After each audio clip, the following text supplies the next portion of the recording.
Hello. I think we're streaming now. Sorry, how are you?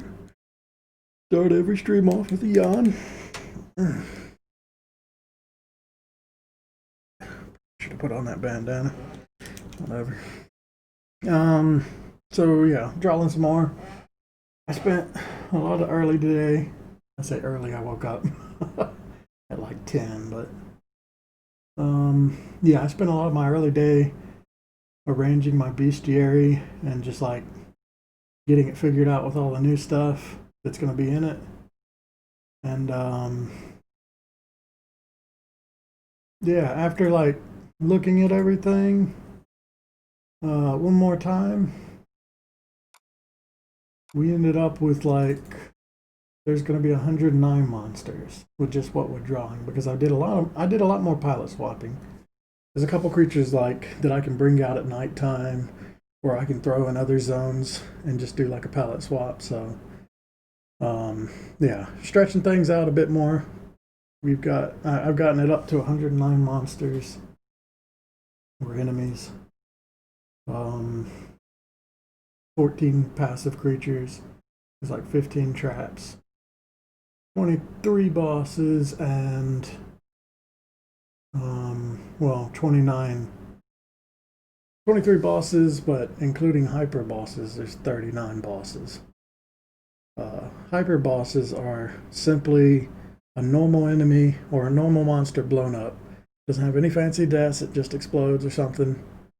They're just something to do after the game's over. There's basically there's a new boss in every zone that you can, basically a reason to explore every zone again is go find a boss in every area, which unlocks the final boss or a final optional boss or whatever, which is an actual good one. But that's something I've always planned. So yeah.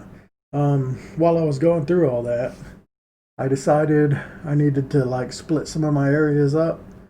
So we added the new garden area, which is kind of like an underground jungle, where all those frogmen live. So it's like a jungle with like, kind of like a jungle with like a gnome village or something. Yeah, a bunch of like frog dudes, little teeny frog dudes jumping around, and a bunch of plants and insects down there. Um, so yeah, I'm calling that the garden. And I've split up. I kind of had like my cavern. I've been considering it one thing up till now, but I'm splitting it up now because um, there's another cavern. They are connected. That's why I was thinking they're the same thing. But I did have it in my head that the second part of the cavern is going to be looking a little bit different. It's basically going to be like an onyx cave, or have you ever seen like a geometric shaped cave? I don't know the names of them, but they got like hexagonal shapes, and the walls are all black. Usually, there's like all these jutting out black spikes and stuff, or yeah, spike walls. So I've decided I'm just going to call that a new cave. So the cavern doesn't seem so big.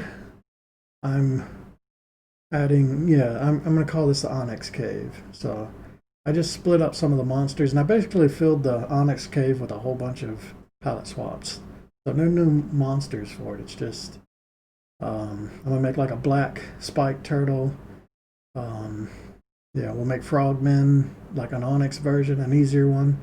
There's some crawlers in there, some black crawlers, and I'm taking my girdle, my big gorilla turtle enemy from before. I never used a palette swap on this thing, so I'm just gonna make like, I don't know, a black or another version of this guy so that we can throw some of them in there. Uh, so reusing even more. I think when this guy does his swipe, he might throw out some rocks or something. I don't know. I'm gonna do like, it's more than just changing the colors. I mean, they're gonna have more health and strength, but they might have like a simple tweak to the way they attack too. But for the most part, it's pretty simple. So yeah, I just went through, figured all that stuff out. I basically redid I have like an area list with all the stuff that's supposed to be in each area, but it was pretty outdated. So I went through reorganized my bestiary, reorganized the area list. So it's a lot cleaner now, and I've got a good idea of what hyper boss and boss, what monsters are in the area, and what kind of monsters tend to come out at night.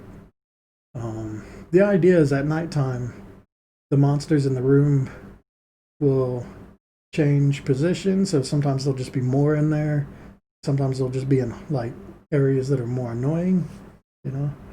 Like during the daytime, things are laid out in a standard way. At nighttime, things are laid out in a harder way. But there's also certain monsters that I'm reserving for, they only come out at night.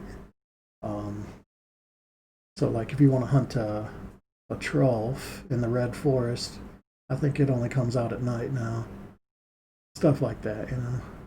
That's to make the areas just have a little more variety, because I'm not going to have that many rooms, you know, when compared to other games. So by having a day-night cycle, I'm hoping it just kind of like spices things up a bit as you're moving through the areas. That way they don't feel too samey, basically. I think that's good. We can close this. Yeah. Okay, there's a song in here that has gotten copyrighted. Oh, I remember what it was. It's a good one too, sadly. It's from Top Gear. Top Gear has really good music, but one of them fought the copyright today. I don't remember which one it is though. I'm gonna mute the desktop just so we don't get copyrighted again. I'm gonna listen to these and figure out which one of these it is.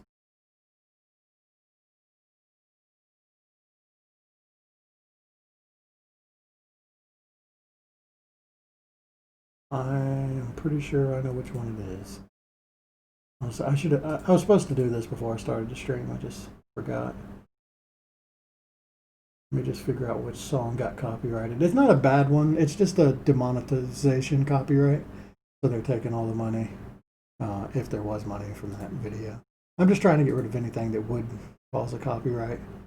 So it's this one. Yeah, it's that one. So I can keep one of the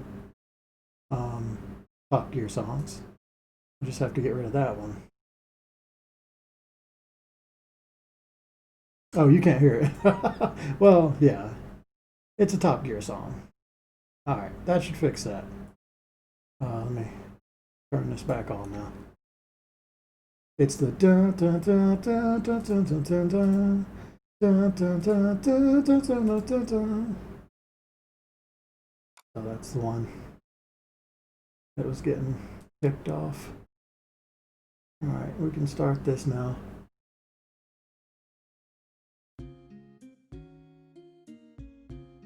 I always find it weird that this song gets pulled up so often. I swear, the shuffle is not quite as random as it seems. That or this is just quite the coincidence. But Blue Town is the very first song in this playlist. And it comes up more than anything. Even though shuffle is on. I also started making a full backup of all my hard drives. Because I've never done that. I bought a like a 2 terabyte flash drive, which is, I didn't even know you could get a terabyte in that, you know, size, but that's a lot. I think I've only got 800 gigabytes of stuff, even on my computer. So I'm just backing it all up now. It'll include like an extra copy of the game, even though I have the game backed up already. I figure I might as well just make like a full backup of everything that I have, and I'll just store it. And this will be like a backup that, just in case, I don't know, fire burns my house down, I'll have something. Well, actually, I'll have all of it as long as I can get that flash drive.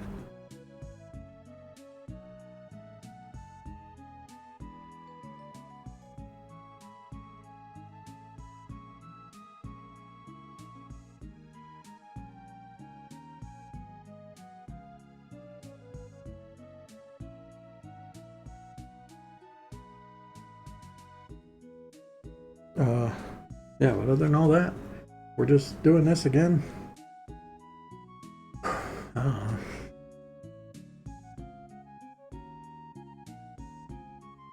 You know how it is at this point.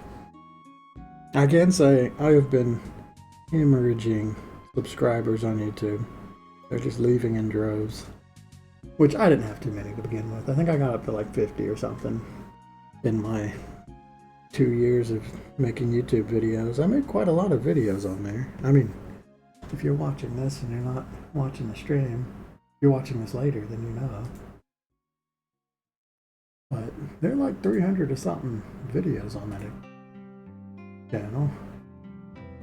Like that.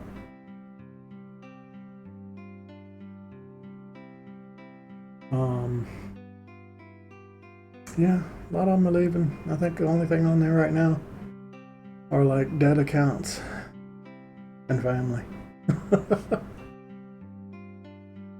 Which I don't care. I just keep making them. I like having them for myself personally. Who knows? Maybe one day a developer will have played my game and they'll be curious how I did certain things and come watch some of this. Oh wait, what am I doing? Don't do that. I gotta do the hands first. The hands don't move. Well, for a couple frames at least.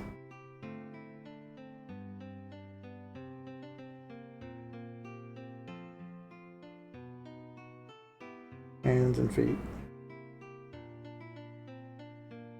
I mean, I couldn't have expected this. I'm uploading like multiple hour streams, videos every day. There's not like too many people that would be interested in this. I am basically done with my YouTube being like a gaming YouTube too, I think. I might do the occasional thing like I did in Castlevania, but it's really just for fun.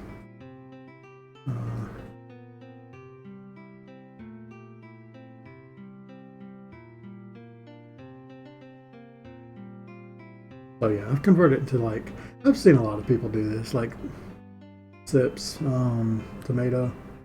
Basically, you just have a channel for uploading VODs. Just, you know, to have them there.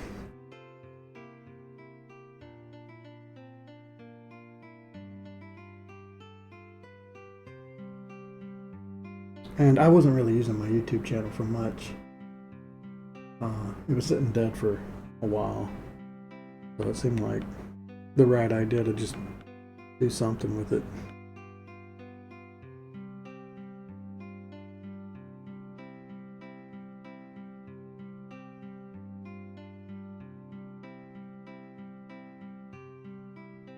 Okay, I'm gonna copy this. Okay, so there's a copy button on here. I will never cut and paste. I'm gonna delete that. Well, actually I would. But there's a copy and paste. Okay, this is handy. I just never use this. I would just want to copy and paste. Oh my god, that's so much easier than going through the menus. I really should have been doing this more from the start. Or paying attention to that stuff. I'm gonna start trying to make an effort to use those buttons. Alright, one of these is messed up. It's gonna be that first one. Just because the head overlaps the foot.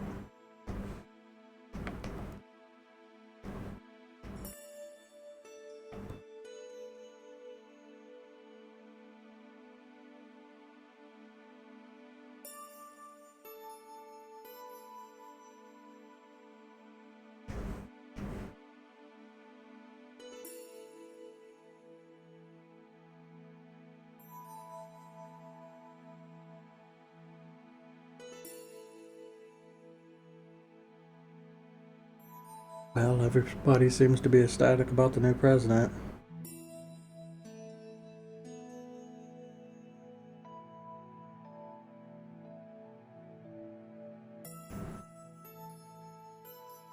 I'm pretty happy, I guess. I mean, I wasn't really too into it either way.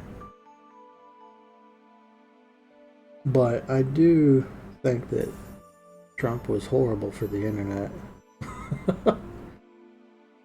and for like environmental protection. So it's good to see that.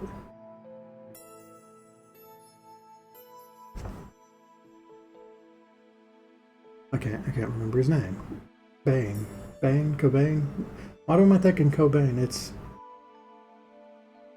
okay. I can't remember the name of our president right now. What the hell's his name? It's something. I'm close. I know I'm really fucking close. I'm stuck on Cobain though, which it's not Kurt Cobain. I'm pretty certain. What the fuck is that guy's name? No. It'll be in the top few Reddit posts though. He's all over the place.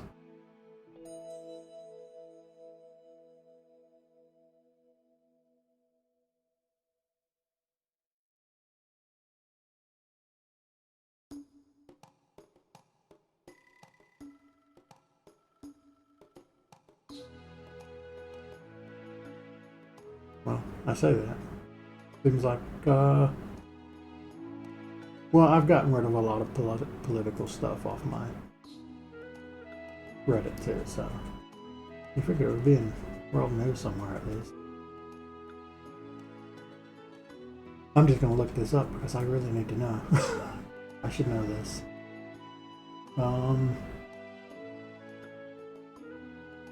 Biden. What was I saying again? I was saying Cobain. Biden. Is it John Biden? Right? J? It is John Biden. President Biden. Oh, I can just call him that. What's his first name? I'm gonna assume that's what it is. Anyway. Whatever I was talking about. He's doing a lot of stuff. Like to turn around a lot of those policies. I mean, he's still. I don't expect anything amazing though. What I would really like, and I thought should always have been done, is I think the internet should be turned into basically like a library, a national library, or it should be treated in that fashion.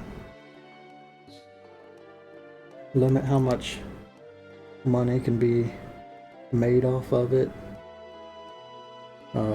Make sure it has, the freedom and anonymity. So if you want to, basically, I see the internet as a way that the people can educate themselves, because that's kind of how I've used it. I mean, it's also a way to de-educate yourself, but if you take away or you try and limit that, it's kind of like saying that people can't read books anymore. It's kind of like the modern day equivalent, I think. Or charging people ridiculous amounts of money to go to school, which is actually what we're at right now. So yeah, I think the internet should be treated more along the lines of a public library as far as federal protection goes.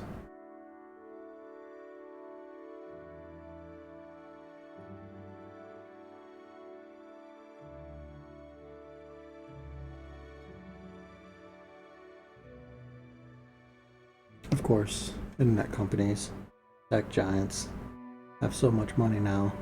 They were way too late to push out stuff like this, because now they have like enough influence to stop anything like that too.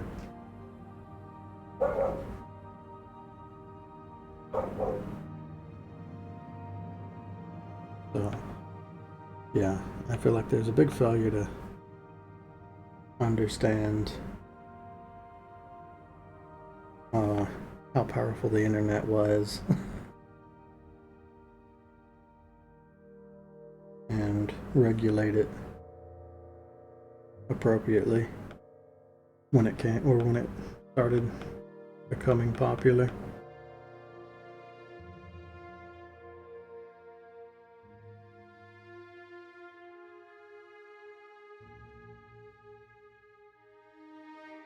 I mean, the same thing kind of happened with TV too.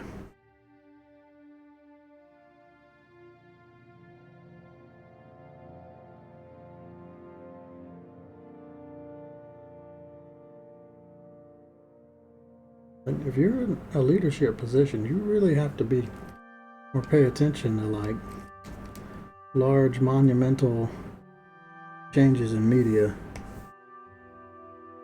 and the way people talk and share information, like all that. That needs to be a pretty high priority to understand.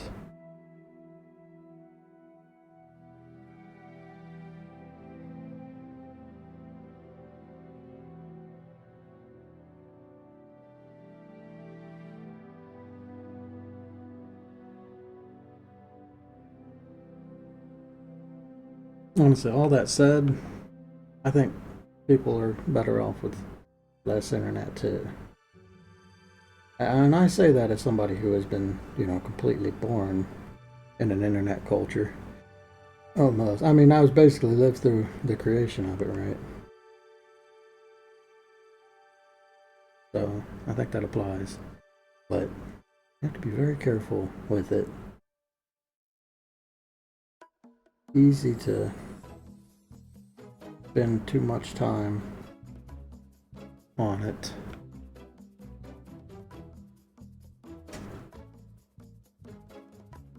I say that. I mean, I'm constantly trying to cut myself back. But even now, I mean, sometimes it's a great, like, way of escaping.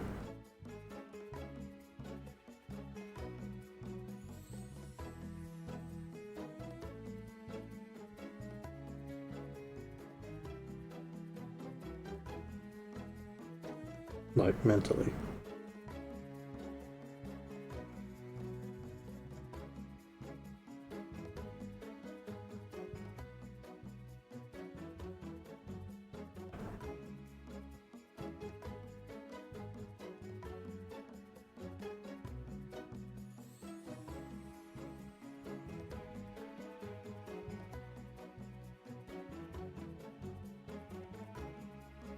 I've decided when we get to coding, there's been so many changes to the way monsters work. I'm gonna have to I'm probably gonna have to just go through every monster I've made. Okay, that looks weird. Go through them all and just, I don't know, look at how they work again. Like some of the behaviors I want to change around. And seeing it, I'm gonna be making a bunch of monsters. It's as good a chance as any. But yeah, I have to set up a few things like how items drop, and there's a lot of work to do.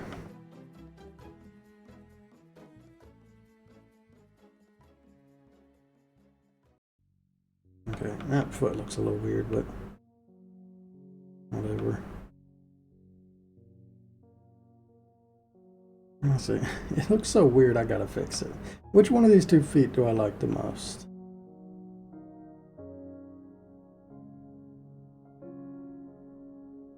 I think it's gotta be this one right here. Alright. I'm just gonna copy this. This new button. Bam. That's super cool. That's much better. Damn it.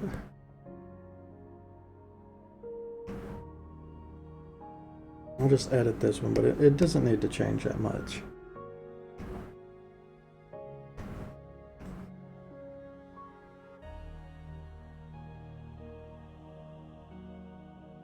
Mostly in the thigh that's moving around.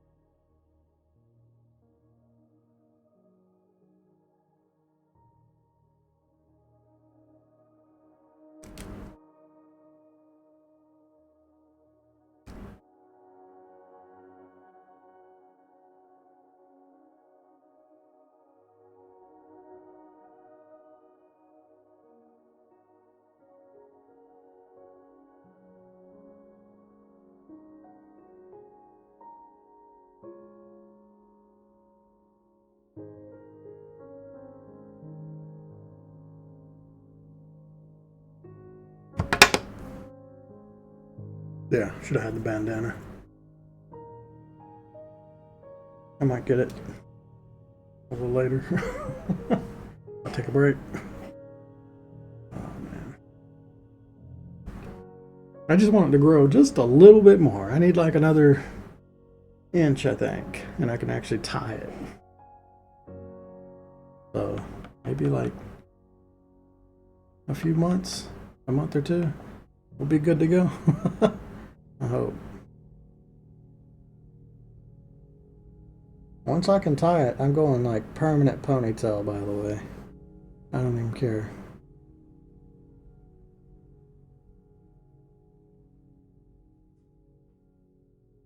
Man, this music's really quiet.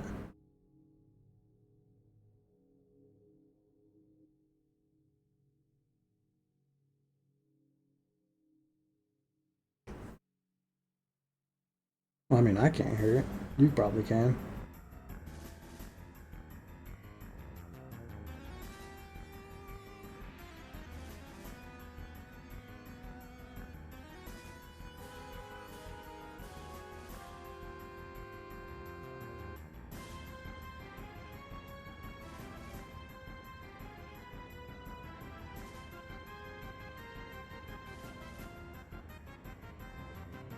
So, with that, I think, I don't remember, let me look.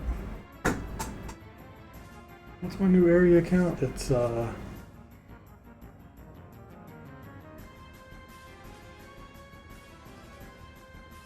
16 areas in the game right now. I don't think that's going to increase any. I'm just going to try and fill out. Basically, I made 2 new caverns that I can fill out more of the underground area without it all being the same thing, right? So some of it will be like an underground garden, and some of it will be an underground, like black cavern or black onyx cavern. I'm also going to flesh out more of the areas up above the ground. So like in the red forest, there's going to be trees and treetops you're going to be running around in.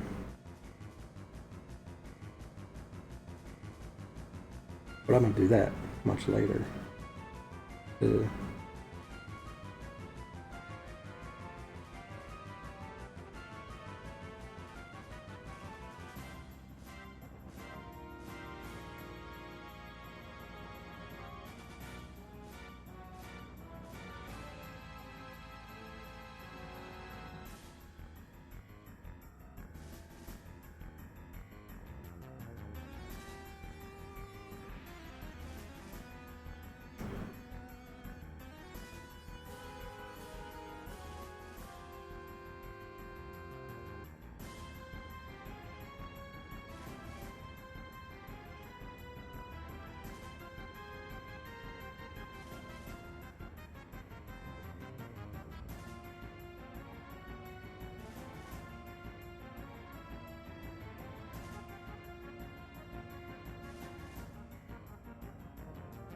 Okay, I think I was going to do monster scripts first, but I'm going to change that. No. New monster scripts is here. Okay, that's good. Yeah. I was just thinking, I need to make sure I do armor and weapons before I do these new monster scripts. Seeing as I'm going through all the monsters, if I have all the armor and weapons like coded, then I can go ahead and make it, I can do like drop tables and stuff at the same time. So yeah, I can basically set up all the creatures to have whatever items they drop ready to go.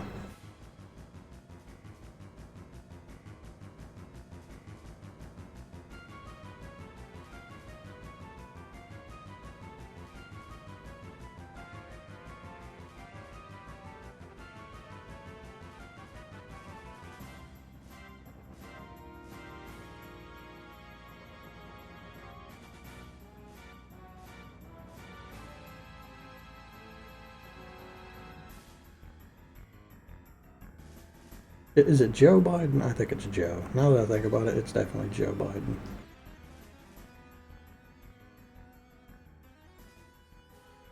I obviously did not participate this year.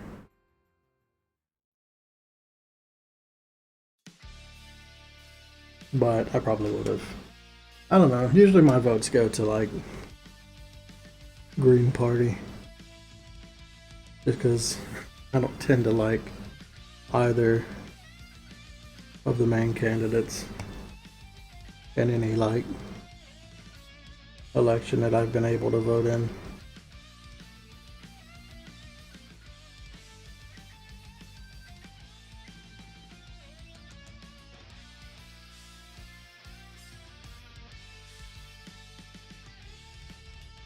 So I'd rather my vote just influence what policies are popular.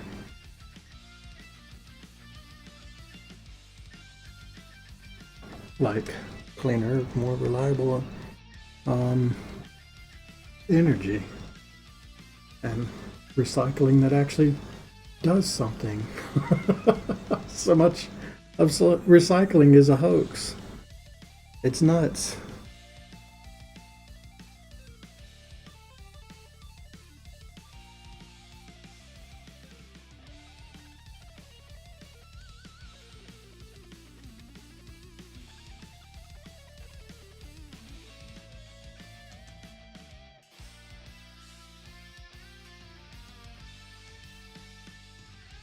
I mean, it's not all.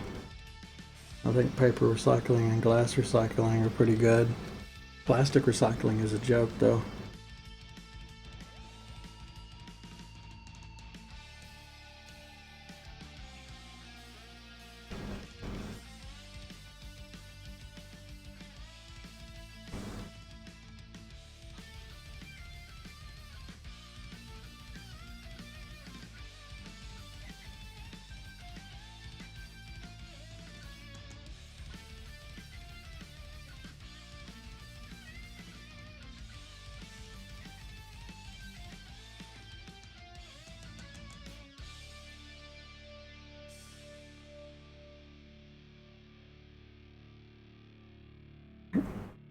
Beautiful line.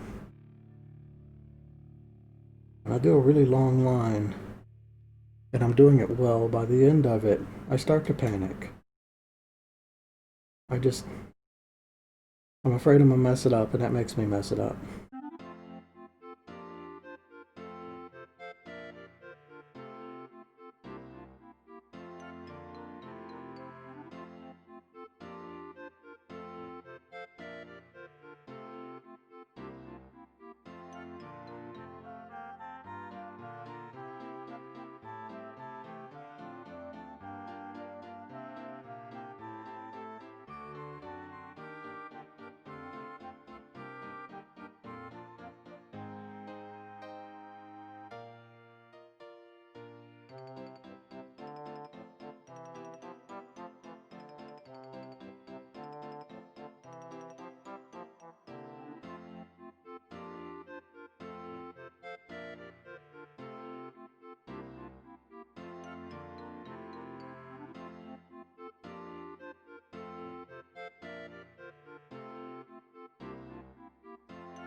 Okay, there's definitely some frames here that get copied.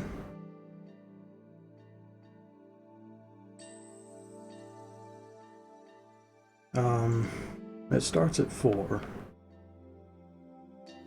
So let's do the first couple at least.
Alright, so I'm going to draw them all the way up to here, because that one freezes for a while.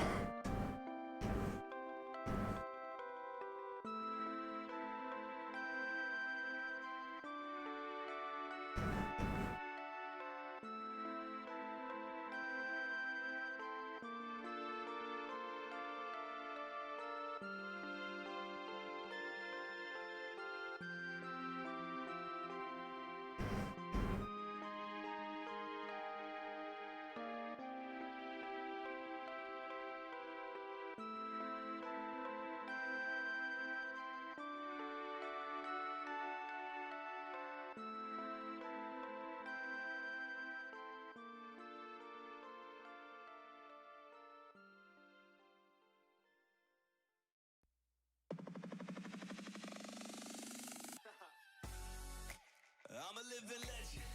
You ain't heard yet, you not get the message. From the moment that I stepping in, I get a couple weapons, yeah, I turn to I did unmute the music, didn't I? Okay, good. Just thought about that. From the moment that I stepping in, I get a couple weapons, yeah, I turn to a beast when I'm repping. You are now watching the legend, so sit back and let the show begin. The pro is in, you know it's in, but go and get me loaded in. And no offense, what the suckers ain't got close to no chance. I'm gonna win, my flow is so much doper than an opiate. Oh my lord, here we go again, it's going on and on, though. You can catch me up in that jungle, I'll be going ape like Congo. Hit them points up pronto, wanna hit them up with that gun flow, that triple double Lonzo, that combo, ay. I'm a living legend. You ain't heard yet, you not get the message. From the moment that I stepping in, I get a couple weapons, yeah, I turn to a beast when I'm repping. I'm a living legend. You ain't heard yet, you not get the message. From the moment that I stepping in, I get a couple weapons, yeah, I turn to a beast when I'm repping. Now it's my time, dog. I'm on my way to become an icon. Y'all better get your climb on, get to the level that I'm on. I am the greatest of all time, man, and I won't stop until the whole world's up in my hand. I can't see my rise up on the horizon. I've been out here I guess I can talk about the new stuff I added.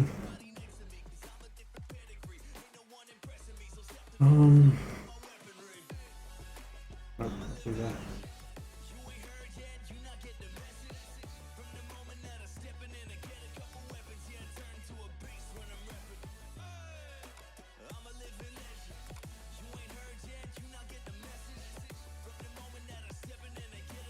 So I've added. There's a Barney that comes out at night. Not a Barney. A bad baboon comes out at nighttime. I don't know what I'm going to do for palette swapping it because it's still got to be a blue color. It's just going to be some off blue color this time. Just because it has to still be like the Poison Forest. But I'm thinking it's just going to like maybe throw extra projectiles or something. Nothing like too fancy.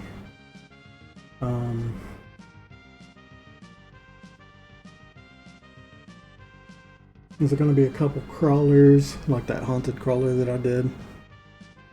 I'm deciding I'm putting those in the cavern areas So there's a cavern variety and onyx onyx cave variety. The onyx cave one's probably we see something like blackish looking. The normal cavern one, I don't know, I'll pick a color. And I'm thinking the easiest one's the cavern one. Areas in the onyx cave or enemies in the onyx cave are slightly harder than enemies in the cavern because the onyx cave is just after the cavern. So yeah, if I ever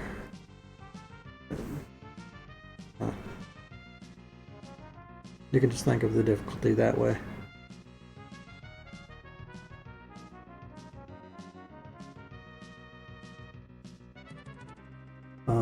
And I'm thinking what's going to happen. Like the haunted crawler, I've got all the little bone things that he can pick up and put on, so that's kind of like what makes him unique. I think the cavern one's the most basic. It just walks around and can, die. I think the onyx one, maybe it'll move faster, and maybe it'll like if the player walks underneath it, it'll drop down on the player. I think that's what it'll do. I might even make the haunted version do that. I think what I'm going to do is when I make these creatures, I'm always start off with the easiest one first, and we'll do it, and then basically I'll just copy that object, and for the next one I'll make it a little more complicated, the actions, right? Each time. Make it a little more dangerous.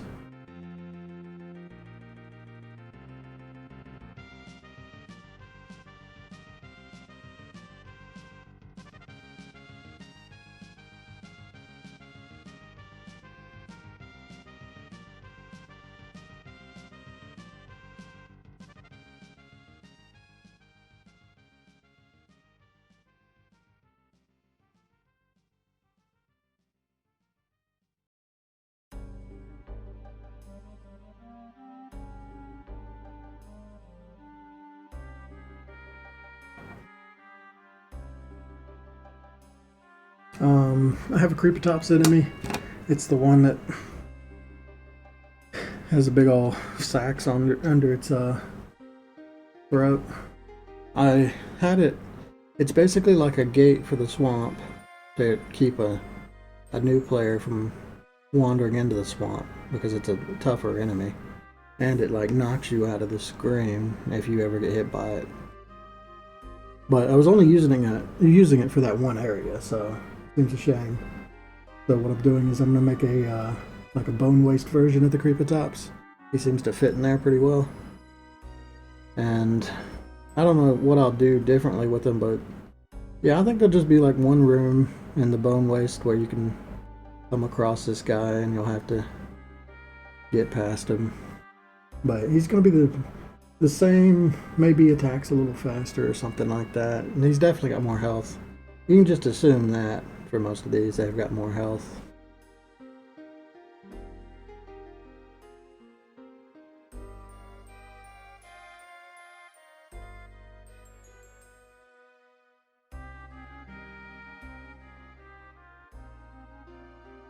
I could always do something else that's kind of fancy, or like, I don't know, maybe he's standing in a pile of bones or something.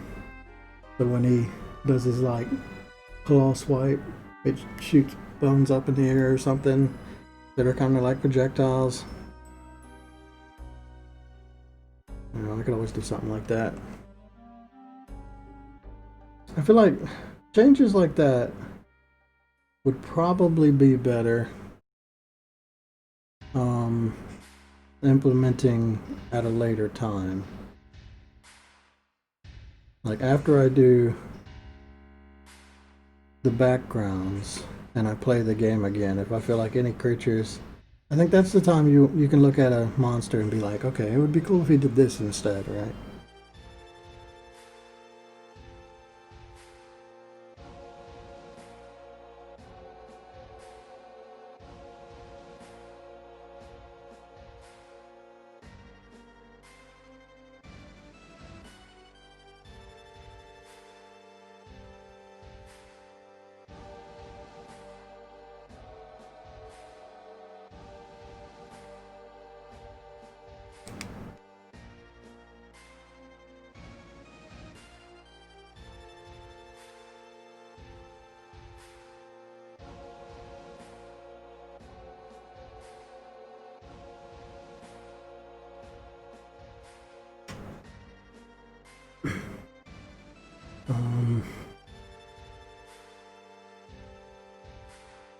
Okay, so the big fly that I have, I call it the dragonfly, not to be confused with dragonflies. I'm gonna make a variant of it, and I'm just gonna have it come out at nighttime. So it'll probably just have like a bit more health, shoot more projectiles, you know, the standard. Unless I can think of something else. But that way, yeah, it'll just make a dragon mountain more dangerous at nighttime with a new variety of enemy.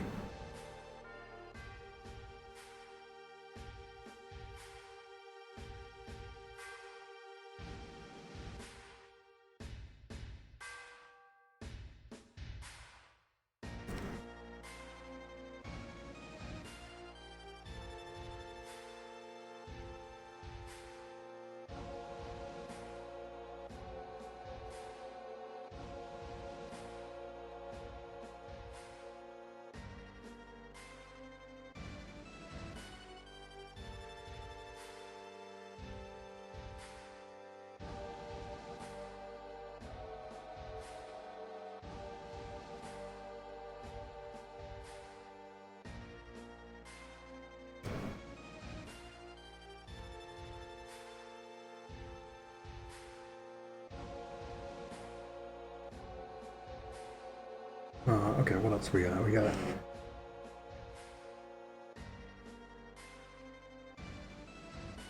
there's the frogmen, and then there's going to be an onyx version of the frogmen. I'm thinking I'll make the onyx version just kind of like more toad colors. So they'll be like brown. The normal frogmen will be like poison dart frogs, I think. Real bright color. I might even do like a variant of the onyx one and make it just kind of more toad looking. I don't know. I'm not going to do anything too crazy, but you know, I'm going to be doing the frog here soon. So yeah, maybe do something like that for its variant.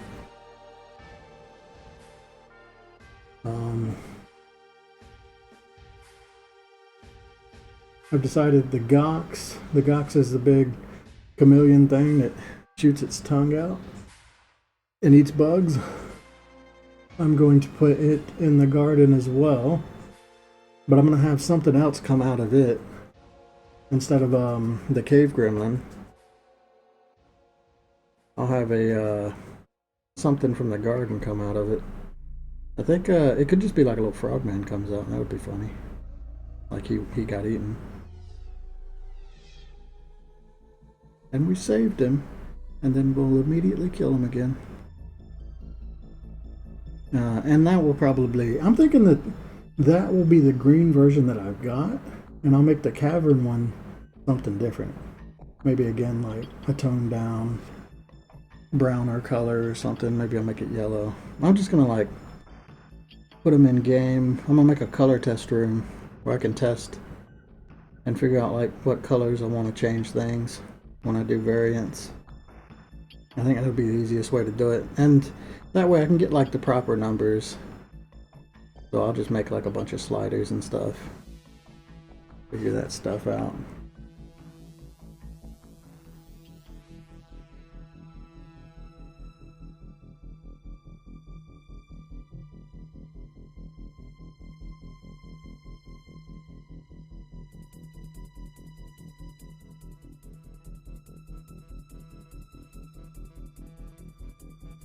I already talked about the girdle. I'm putting him in the onyx area. The hellvine. I think the variety I've got now will be in the garden, and I'll make a new version of it for the wasteland, the bone waste. The hellvine shows up in another place. It's kind of like an unlockable door. The idea is once you kill it, all of its vines like fall down, which creates a climbable surface for the champion to climb over a hill. So I don't know. I'll use one of the two versions, and maybe I'll make another one just for that, a poison forest version. But I'm not gonna do any like glowy stuff if I do that. It'll just be another palette swap.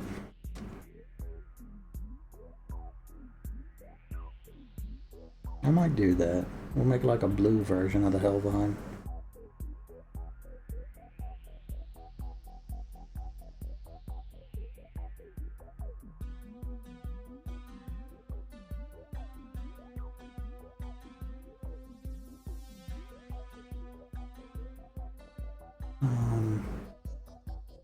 The Lepto bat. It's like a gold looking bat thing. I'm gonna make a garden version of it. Probably like a green one or something.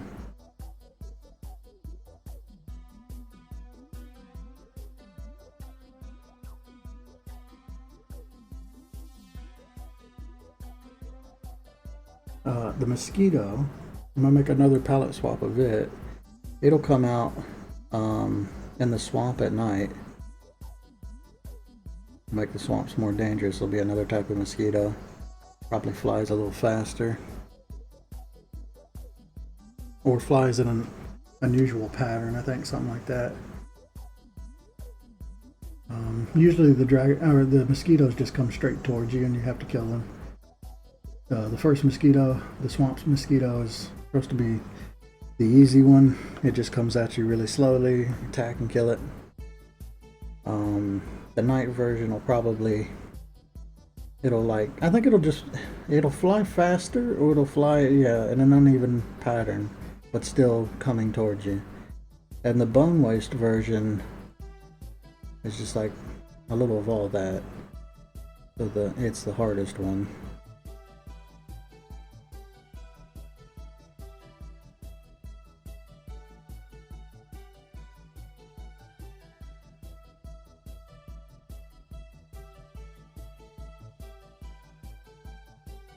Let's see. I'm gonna make a poison spitter that comes out at night. Just like I did the badback baboon, we'll do something very similar with the poison spitter.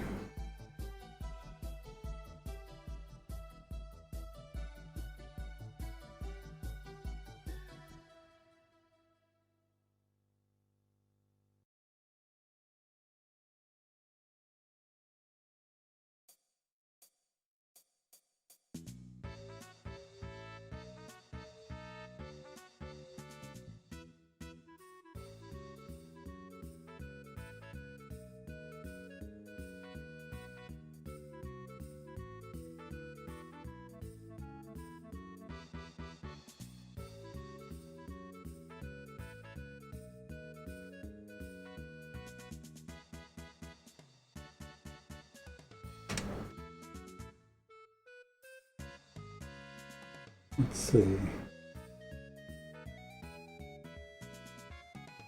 Oh, when I made that crater version of the Shambler, and I made I was gonna do like a lava version of it because it looked really cool. So I decided, yeah, I'm gonna definitely do that.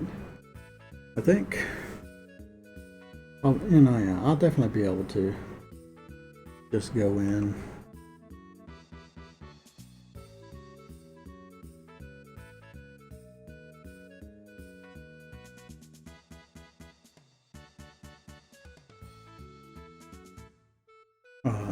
Yeah, I can do it with code. I'll make it to where instead of throwing crystals, I'll throw fireballs or something.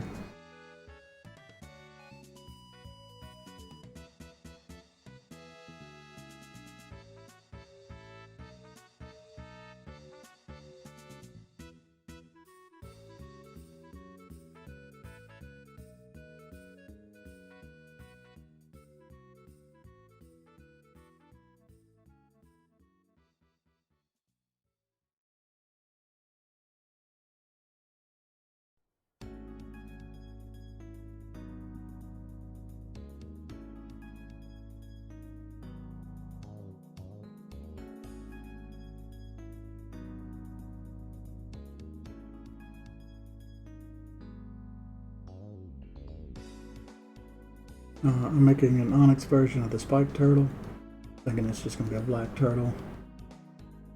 The troll, I'm going to make a version of the troll that comes out at night. That's an easy one to change its color. I'm thinking it'd be like a red troll or something. Not exactly sure. I'm using the troll for one of the hyper bosses, so I'm gonna save the coolest color for that. But yeah, it'll be like, I don't know, maybe it'll be a golden one or something. Golden troll.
I think I'll just copy this.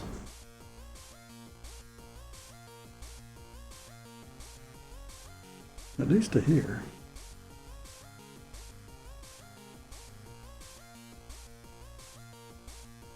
Well, no, at least to here. So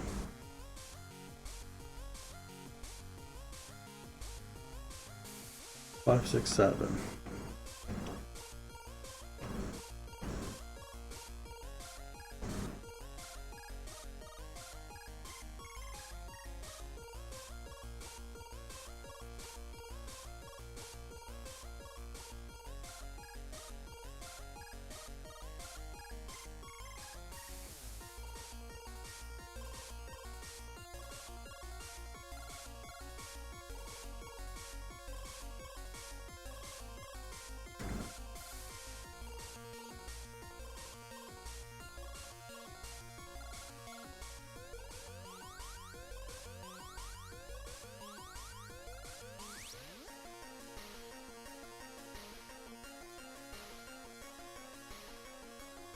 Damn it.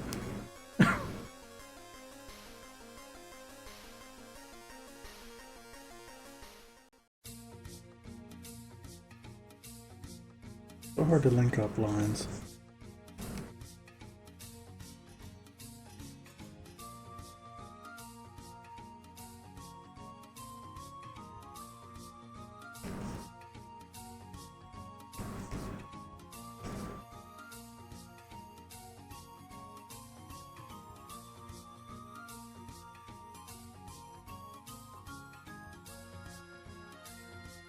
Damn it.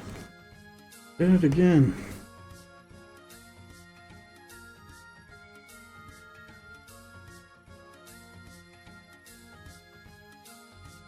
Did it again. Okay. Let me just stop halfway. Bottom side's easy enough.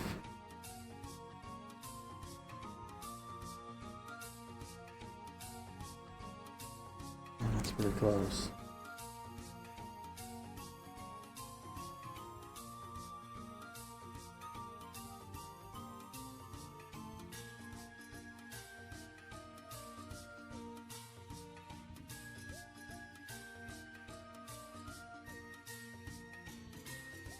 Okay.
I should be able to copy this. Well, at least once. Yeah, I think I'll just do this piece by piece. End up drawing my hands again. Ah, damn, pen.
Alright. What's next? We did the troll.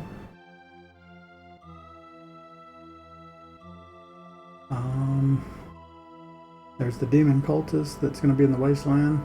Probably just recolor with some more fancy spells. So that one's more just effect stuff.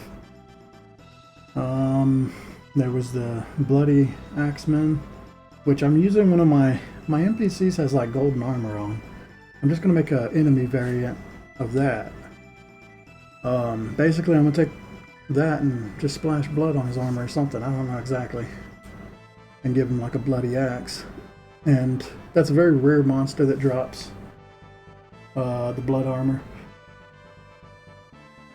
The idea is it's 100% drop chance, but the chance of actually finding that enemy is very low.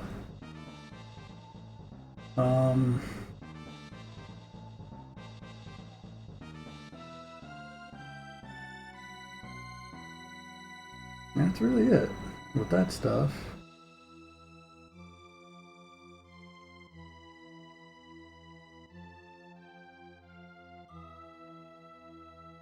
I don't think, no.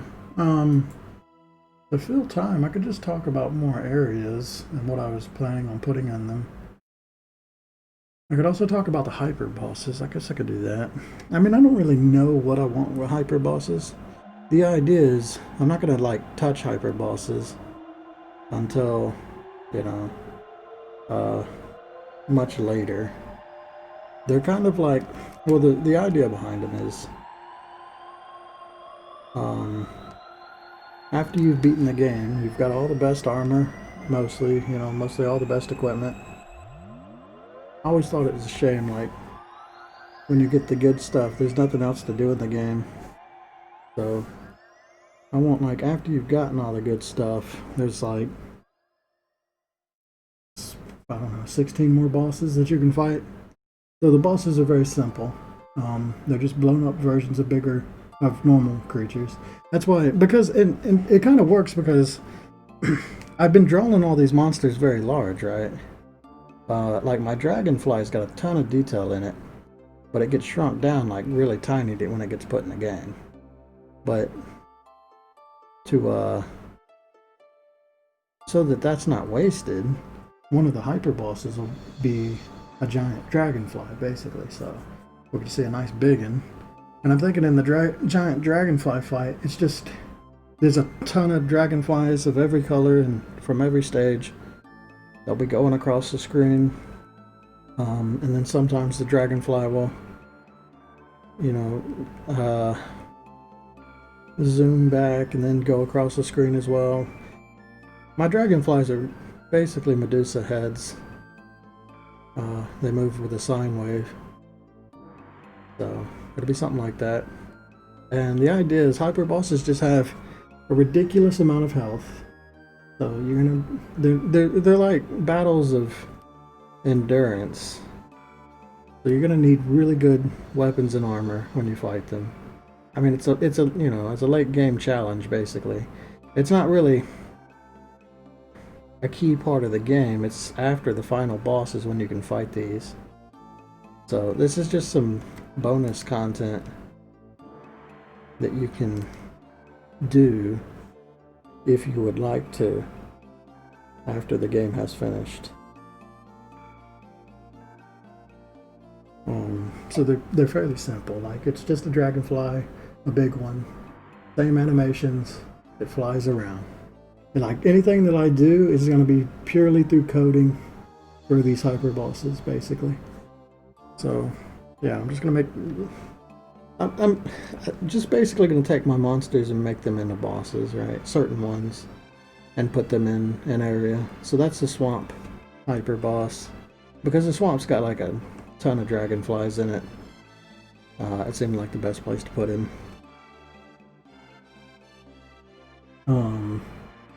The next one is the Trollf enemy. I was thinking you get attacked by like a Trollf pack, and one of them is the alpha, so it'll have like a different look to it, different palette. But the idea is you're just constantly fighting a bunch of Trollfs that keep coming, and eventually you get to hack away at the alpha, and it'll just keep summoning more enemies. It's got a lot of health and it takes a long time.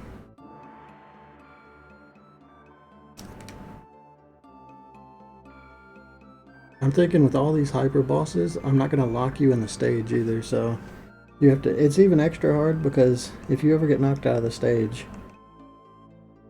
the battle gets reset basically. So, and there's no like, you have to go through areas again to find these things, right? Like, I'm just going to pick a random room inside the swamp that makes the most sense for the dragonfly hyper boss, and I'm going to put it in that.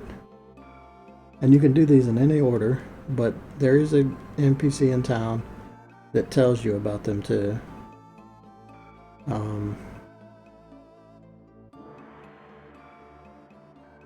But yeah, there's just one per area basically, so you'll have to search the area and figure out which room it's in.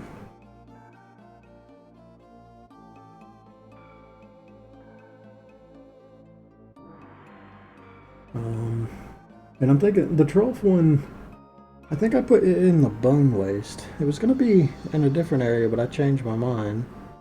So I'm putting it in the Bone Waste.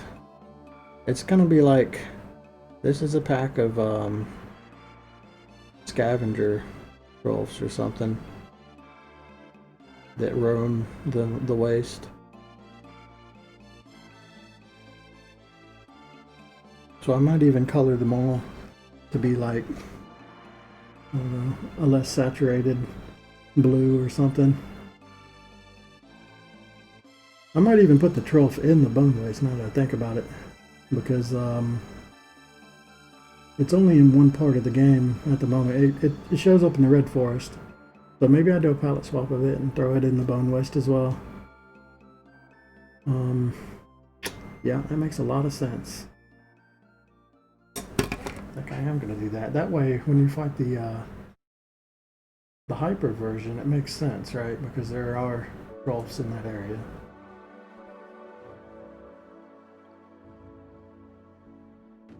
So we're making a troll waste version. And yeah, it's just going to be a palette swap with some different movement. Nothing crazy. And then I gotta add that to my bestiary.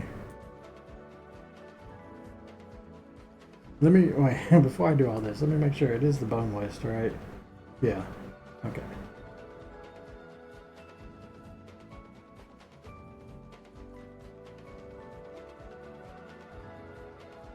Yeah, this is an enemy that wasn't really getting used that much either. It's only like in 1 or 2 screens of the red forest, so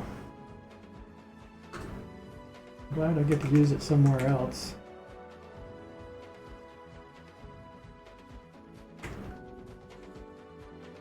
Also, the way I've been doing this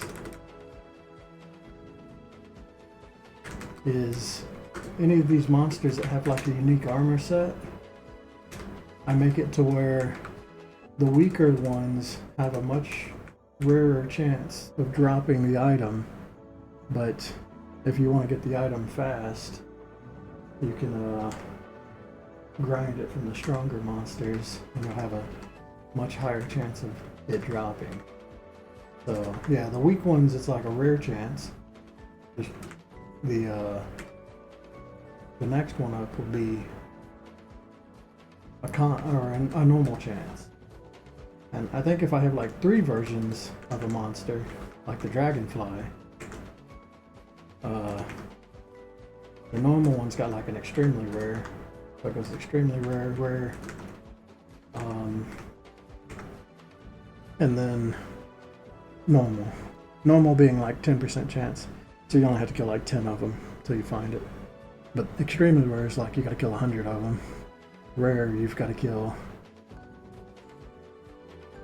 I think, 33, because it's a 3% chance. I don't know if that's right. I think that's right.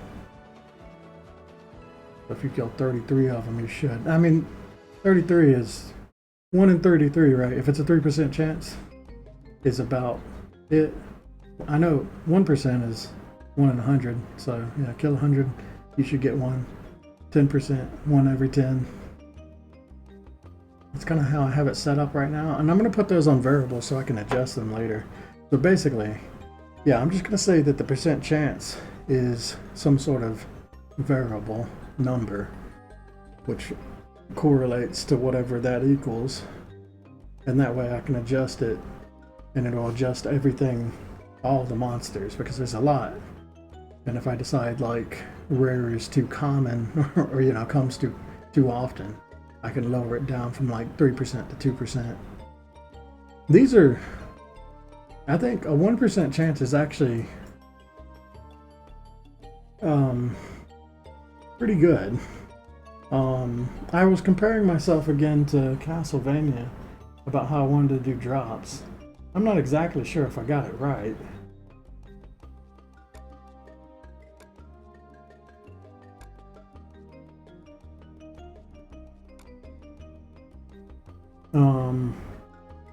I don't know if I have it written down in here either. Looks like not. There's a thing, a website you can go to figure out like the drop chances of certain items, depending on what your luck is and what items you have equipped. So I did like a very standard drop chance, and then I just went and like wrote down what are the common drops, what are the rare ones, you know, stuff like that. And then I basically took all that and halved it for my game. So some of them, they're really absurd for Castlevania. Like, I think the Shmoo is like 1 in 1,200 or something, which I don't even know what percent chance that is. but it's ridiculous. But it does increase if you have like Rings of Arcana. Not that much. I don't know. I think it'll go up to like 175 or something. It's still way below what my rarest thing is. I don't want you to be grinding for hours trying to get something though. I think that's lame. That's just too much.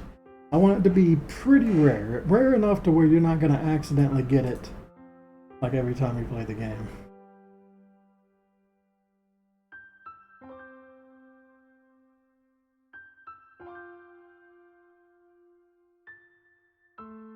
Okay, well that brought my enemy count to 110, adding that extra 12. Also, yeah, no, I added it in. Cool.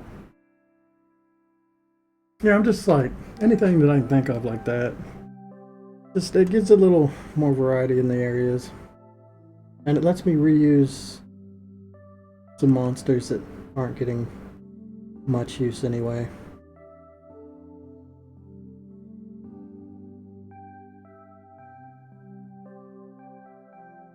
Also, the thing about hyper bosses, they have a guaranteed chance to drop any item that they just happen to be. So that's nice. Anything that their normal version would drop, they drop at 100% chance. Because I'm not making like special armor or weapons for them either.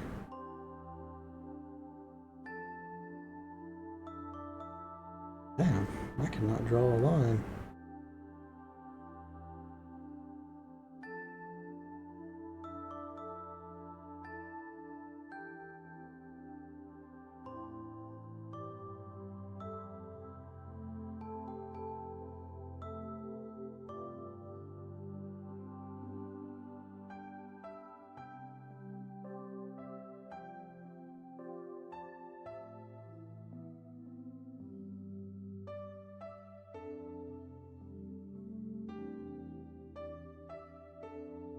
Okay, so next one.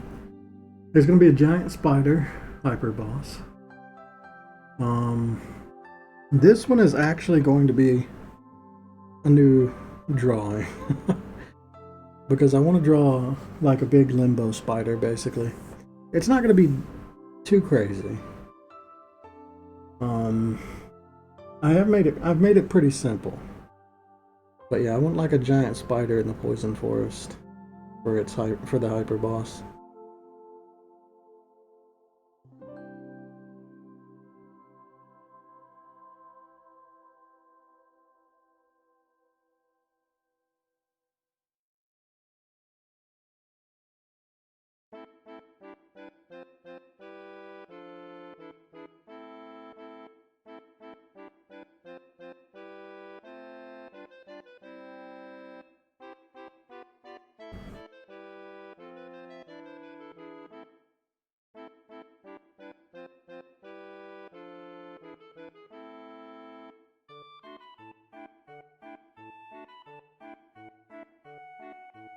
Also, I think this is going to be a spider that's actually on a spider web, which is something I haven't done. I've had spiders shoot stuff out and hide in like trapdoors, but I don't have like an actual traditional spider, I don't think.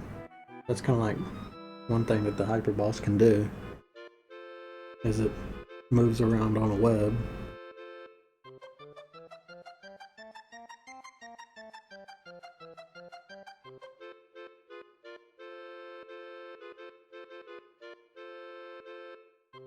And I think it'll like summon. There'll be basically like permanent trapdoor spiders, spawners or whatever, in the fight. So as you're fighting it, you'll just have to constantly be killing the normal spiders. If you get like close to, you can also just like avoid the edges of the room, I think.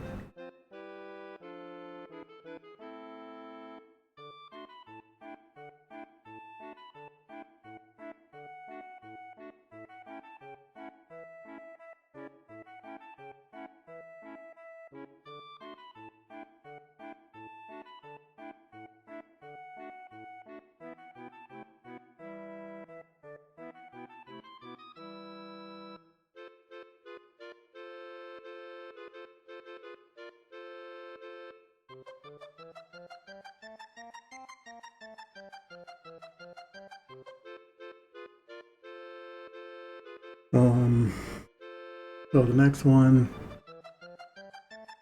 I want to put like a troll and a merman in the same fight. This is going to be the caverns one, caverns hyper boss. Probably do a palette swap of both of them, make them both like red or something. And I want it to be kind of like the werewolf and minotaur fight, to where their attacks sometimes stack up. Nothing too crazy. I'm definitely not doing like new animations or anything, but like they've got a bunch of different attacks. I'm sure I can play around with it and make it to where, yeah, each of their attacks work in unison. I think that could be fun. Also a type of boss I did not do. I've got one boss that has like multiple bosses as part of it. But not in this way. But at least I'll have like at least one version of the boss that's like that.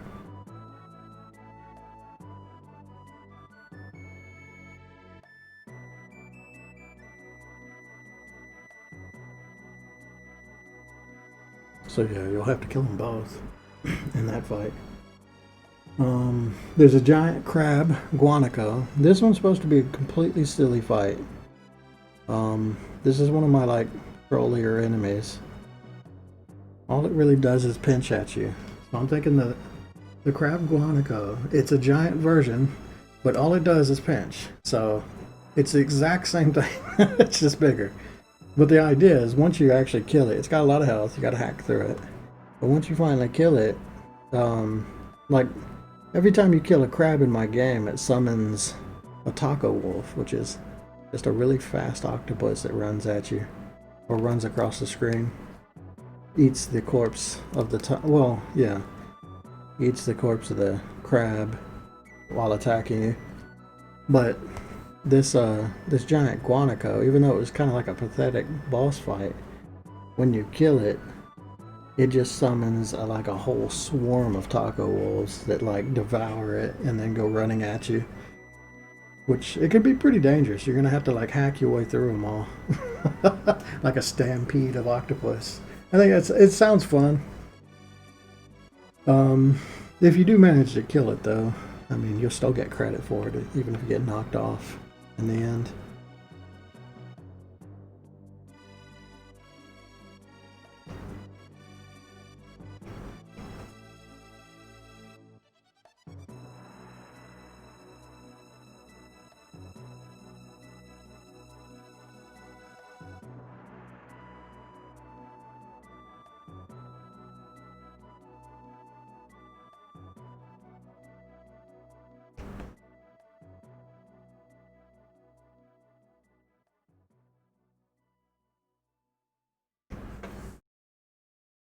That's the beach one, by the way.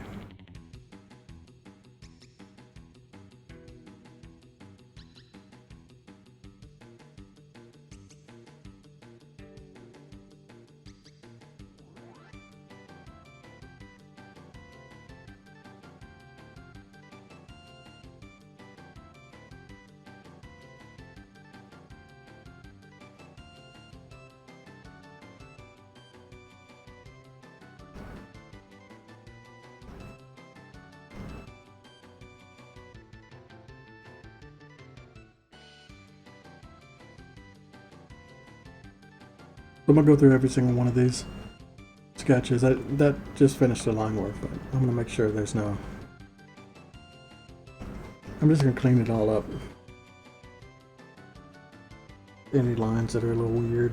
Sometimes when you try to like connect lines, they get a little unusual. Like here. And it's hard to see with all the red sketch lines underneath.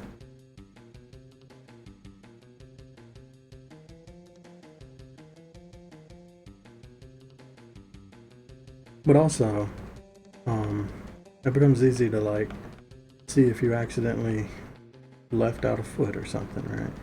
That happens too.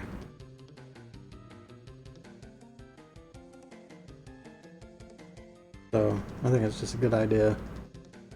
Give it one final pass.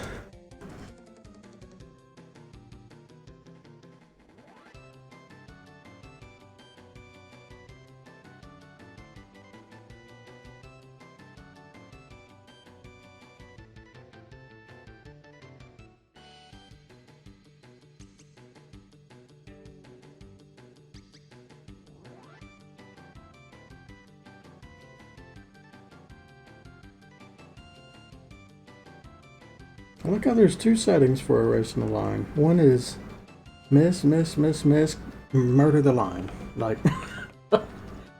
it's so annoying. Alright, that one's good. Let's look at this one.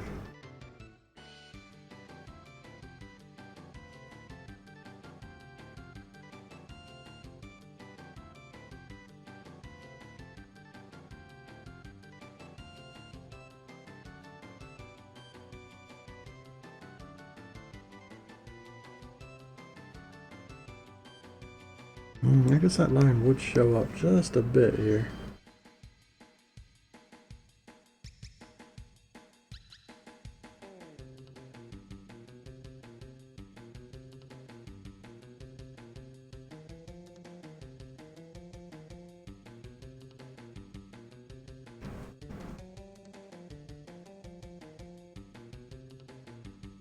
Alright, next hyper boss.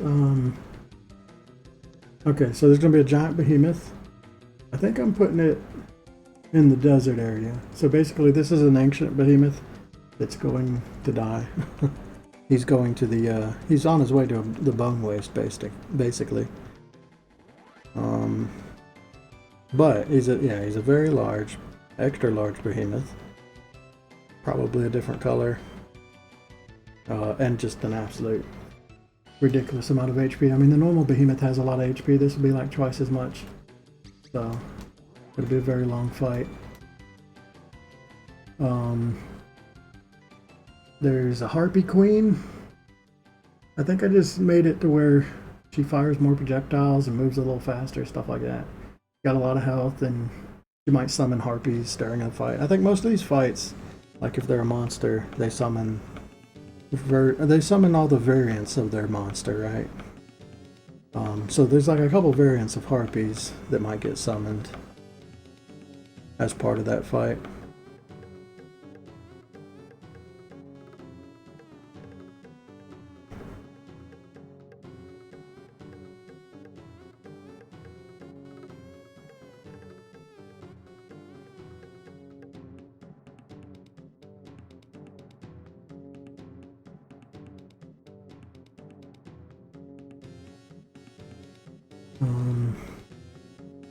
There's a fire Barney.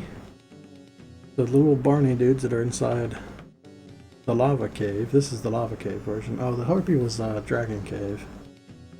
Or Dragon Mountain. So the Barney's in the lava cave.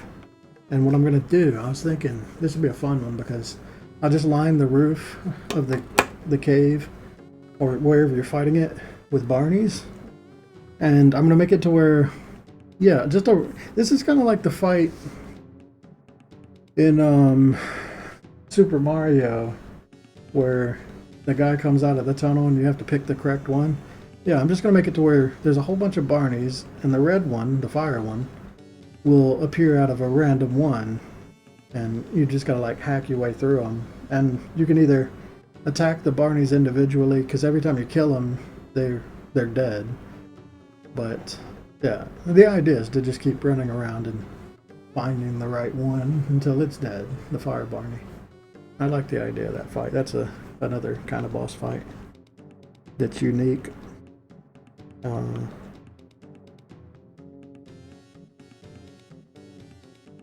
think I cleaned up most of these. I'll still look at them. I mean, that's a little bent.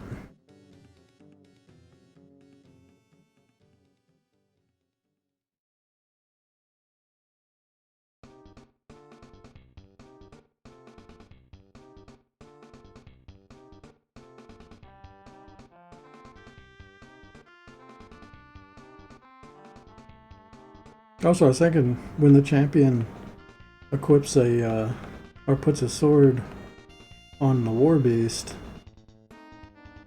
or a weapon, instead of it being on his side, I could put it on his tail. So every time he does a tail swipe, he's basically attacking with the weapon that you've given him. And I can do that with like all the variant versions as well, which would be kind of cool. I was thinking of just putting the weapon on his side, but now that I think about it, seeing as he has a tail attack, it just makes sense to put the weapon like strapped to his tail. So when he does his tail attack, or when he does the flip, yeah, the sword is actually being used, which is a cool idea. I think I am going to do that. Okay, what's next? Twin Raptors. So this one's going to be kind of a dirty one. This is the Savannah Hyper Boss. The only enemies in the Savannah are raptors, because this is the area around town. And I think the raptors usually only come out at night, maybe. And it's the only place in the game you can find raptors. Well, besides the undead raptor. But that one's a different enough variant, it doesn't matter. But yeah, so what I kind of wanted to do is, as you're walking through the savannah and you go through the correct room, right as you're about to leave the screen, you'll get pounced on from off screen by a raptor, one of these two raptors that's in this area. And then as you get pounced on, another raptor will trigger from the other side of the room and start charging after you as well. So it's the clever girl thing, right, from Jurassic Park. So yeah, you're just getting like attacked by two of them.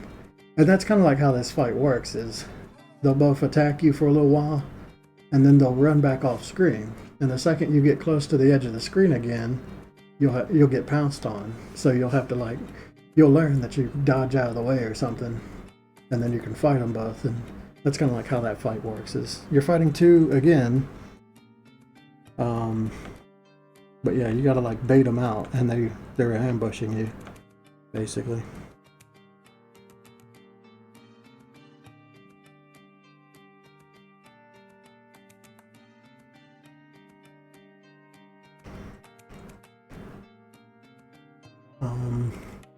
The next one is the Ancestor Ghost. I was struggling thinking like, what could I put inside the village that could be a boss?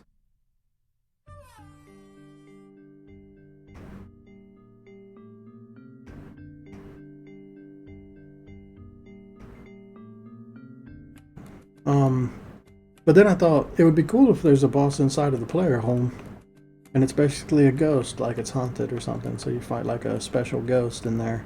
I'm thinking I'm put I'll do a wraith, but I'll put like a tribal chieftain's hat on it, like maybe it's the ghost of the chief that you killed in the beginning of the game. So you just get to beat him up again.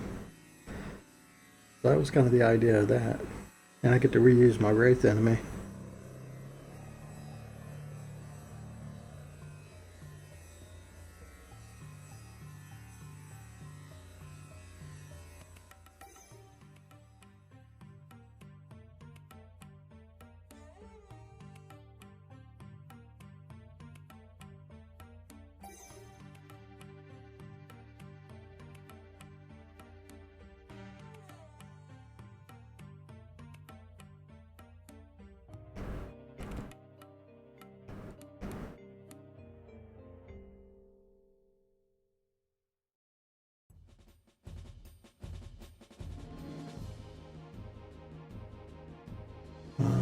The next one is, okay, so the crater, that's another one that took me a while, because all the crater monsters are supposed to be gone once you kill the final boss.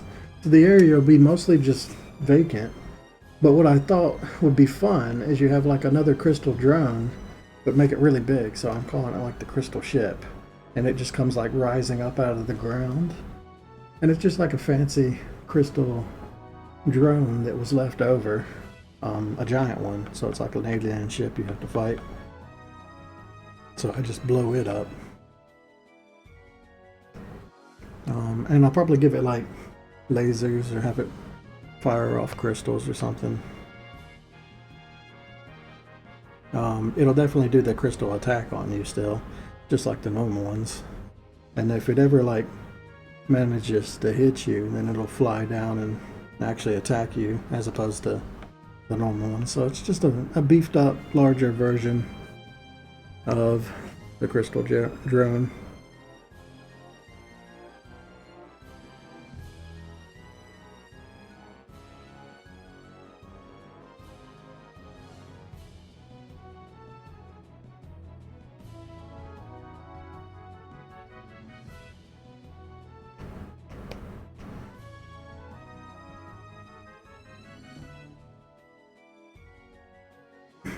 Um, the next one, I'm gonna do a Warbeast, because I'm drawing that now.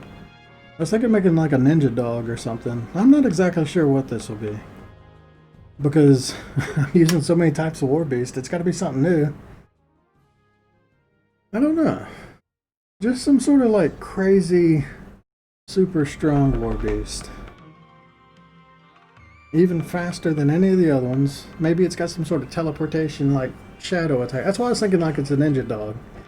I'll just put like a ninja bandana on it or something. It's kind of like the dogs from Okami, I think.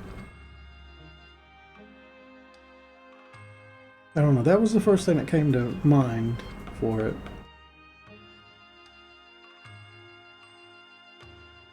And that'll be in the bandit camp, basically. Now, these should be good. I think I cleaned them up already. We'll take one look.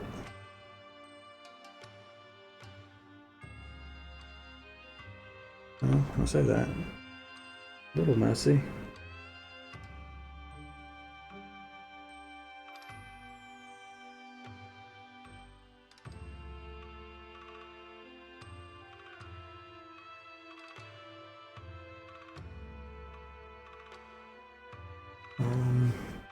The next one is the garden area.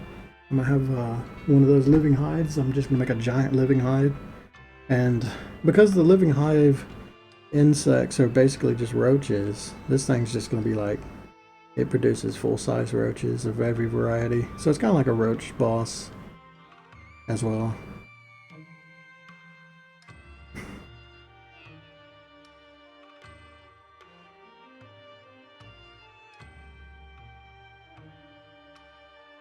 I'm thinking like Contra, when you're fighting the big alien dude at the end, it'll just be like against the wall, and occasionally a roach will come flying across the screen or something, or running.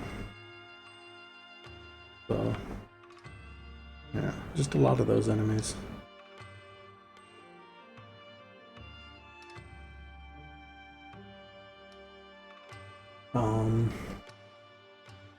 Next one, I'm gonna do like, I don't know, some sort of girdle one for the Onyx Cave.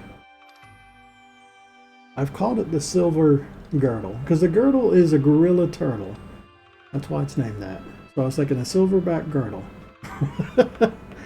I don't know. It would be weird to make like a silver one. But the idea, a much larger, faster girdle, basically, for that one. I mean, most of these are, like I said, they're bosses, but they're not anything insane. In the Red Forest, there's going to be a giant Hellion, or a Hellion guy, but just larger, and it's going to spawn Shamblers that'll constantly be going across the screen. And then last one is, I think I'm going to do something with the Montis, because the Montis, you never really kill one. So I'll have an area in the Haunted Forest where you get to fight like a Montis that does a lot of extra attacks and stuff, so it doesn't actually flee. I'm thinking instead of fleeing, it'll like just fly around the room randomly, really fast. And there'll be a bunch of babies in the room as well. So this is like the Montis mother or something.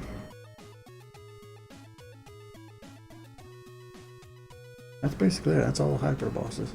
Alright, so this is done. I can do the masking now. I can get rid of this too.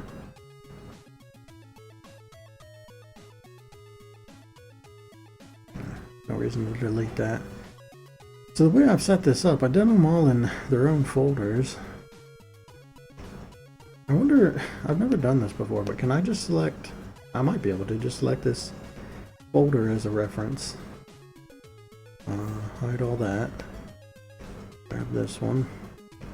This. That seems to work just fine.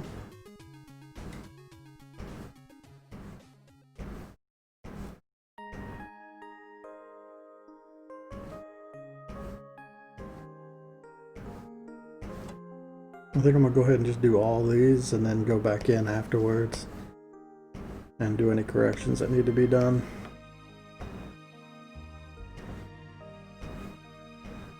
So yeah, I'm doing it all just in one big pass.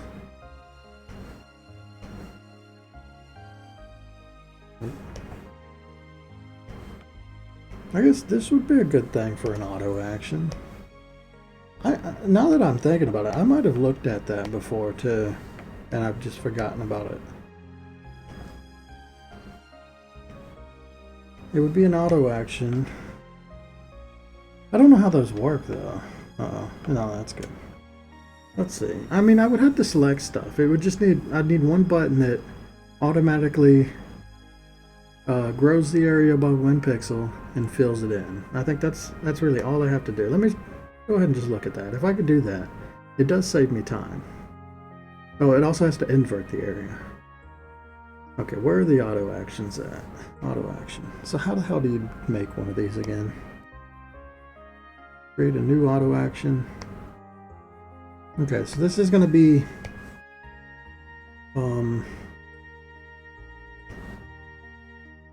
grow, invert, and fill. Alright, grow, invert, and fill. I have no idea how this works.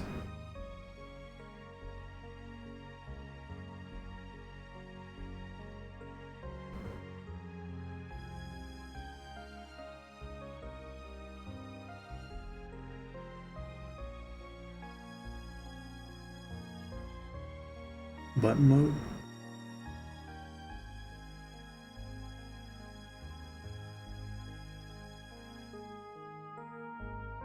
Start to record it, play it.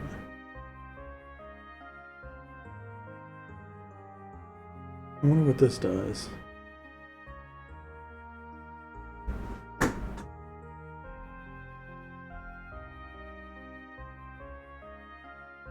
Expand selected area. Okay. So grow. Does invert go on there? Invert and fill. Oh, don't deselect. Well, I could deselect. Sure, why not? So I need to do the selection part myself. But all this is set up now. And then we can turn that off. Delete this. No. Delete this thing.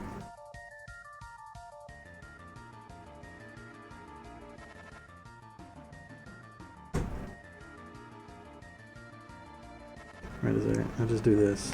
There we go. Okay. Well, this is it. Now, if I want to do this... Okay, first I gotta, like, undo everything I did here. Alright, so I think the idea is you select the area that you want, because you gotta do that manually.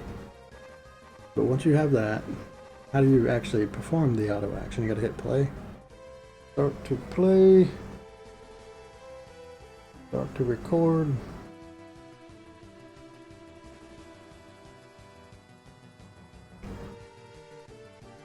Okay, well that worked, I think.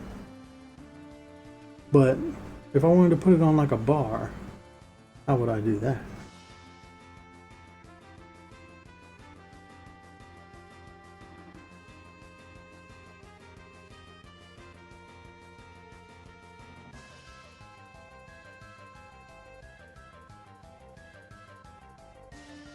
Oh, this is really easy with the...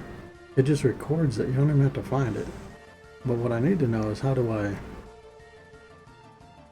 apply it? I mean, I could have this window open, and this kind of sucks. And going down to this little check mark sucks. There's got to be a way to, like, put it on the bar. Right?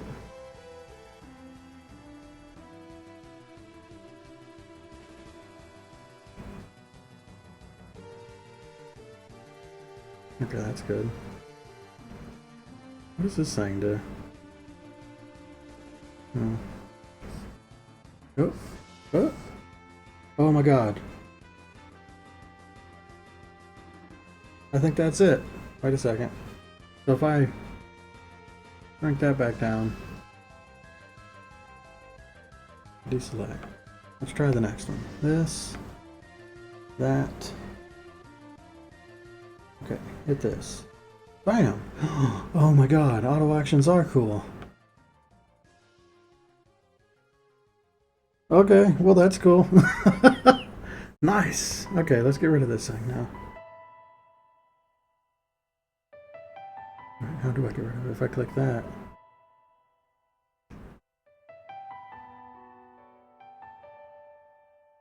Okay, I got rid of it. Cool! Okay, so now I can one button. I don't have to do that the slow way anymore. Oh, this one's unfortunate.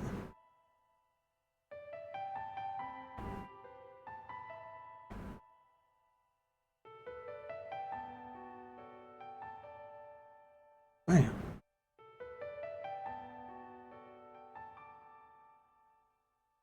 Okay, I take it back. That guy who was in here before was right. I should have messed with auto actions more because that is so much faster for doing masking. I don't have to like select it every time. Oh, that's not right. What happened there?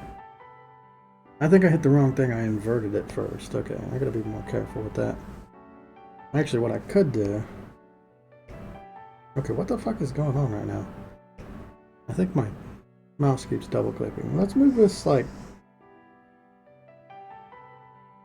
Where can I drag it?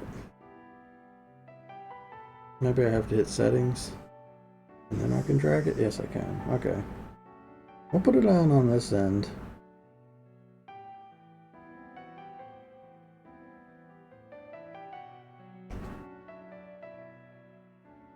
Well, that's cool. That's going to improve my workflow.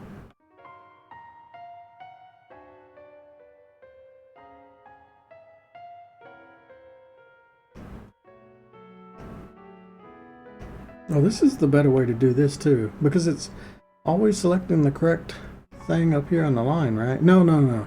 I do have to cycle through this. Oh well. I don't think there's any way around that.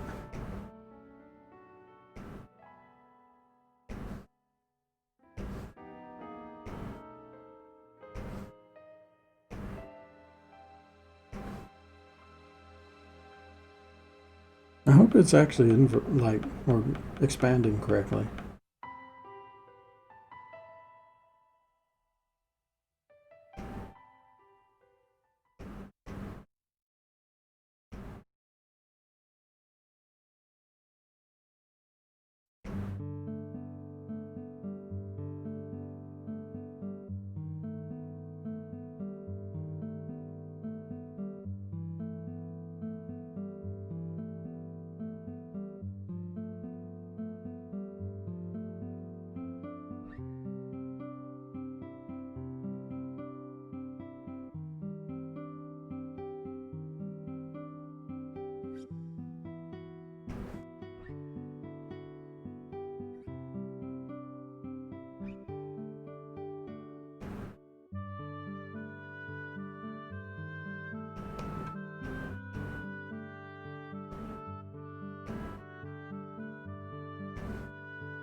This is so much faster. This is nuts.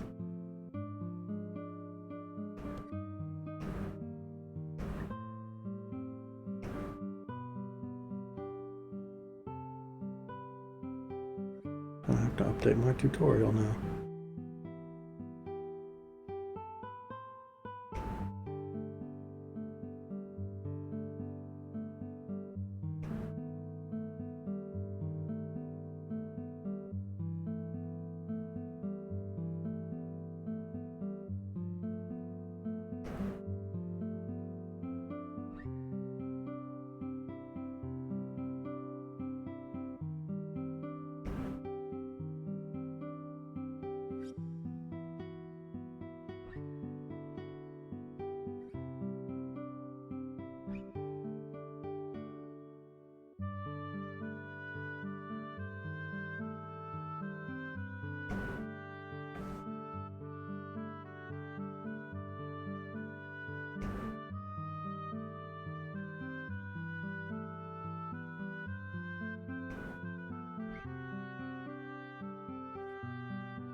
Oh man, that means I can do something for combining stuff, I bet. I don't know. I wonder how that would work. Now I'm curious. There's definitely a button that will be oh that will definitely work. That's gonna save me so much time when it comes to combining files. Um I'll be able to like oh okay, what happened here? That is definitely not selecting correctly.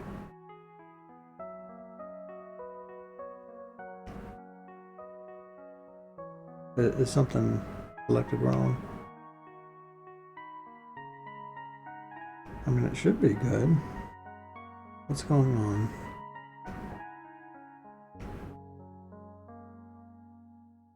I wonder why that keeps happening. Sometimes it's expanding the area when I select it. I've seen that happen twice now. Maybe something's wrong with the auto action too.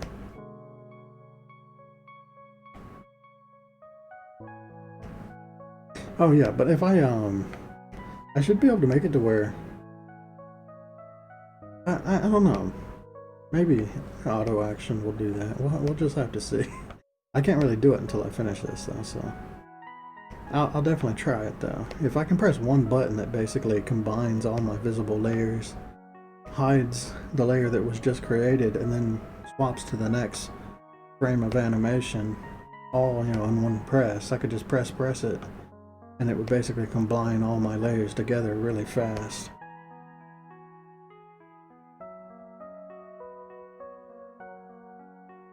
I mean, there you go, masking. Went through that pretty quick. Gotta make sure it's all good though.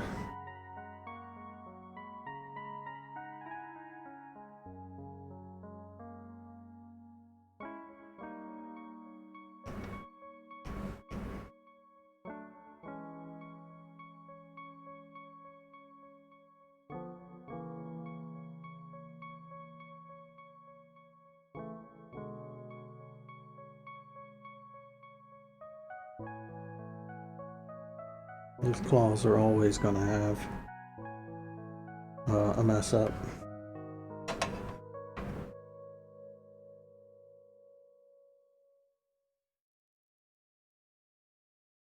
Just because they're so sharp, or they have tight corners.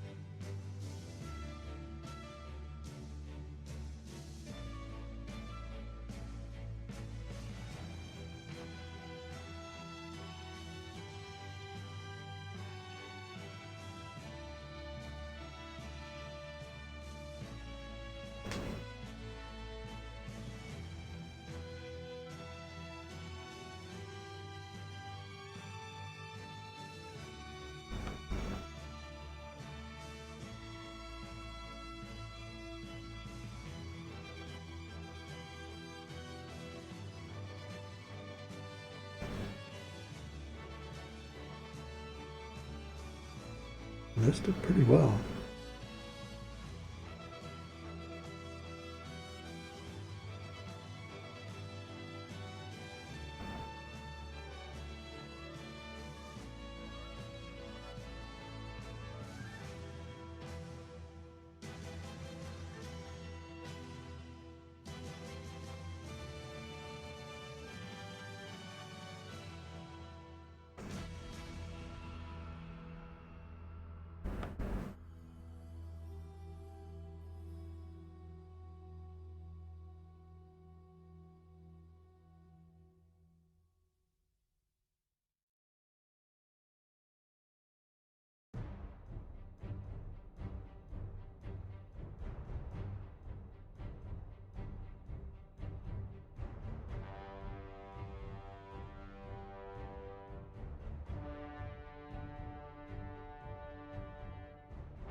This one's gonna be annoying. It moves around so much, I'm just gonna have to do the whole thing.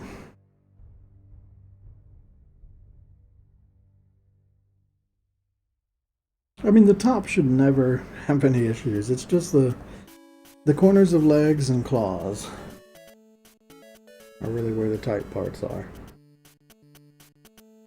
I'm just gonna focus down here.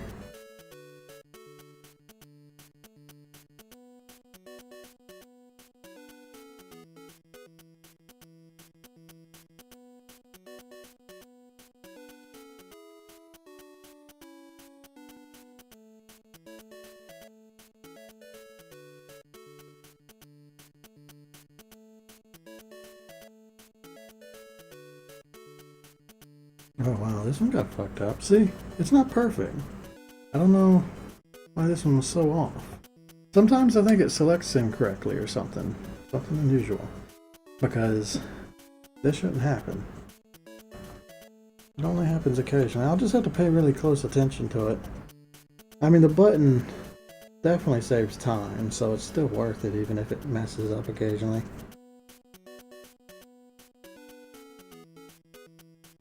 How did this get selected? Oh, touch was on. That's probably why.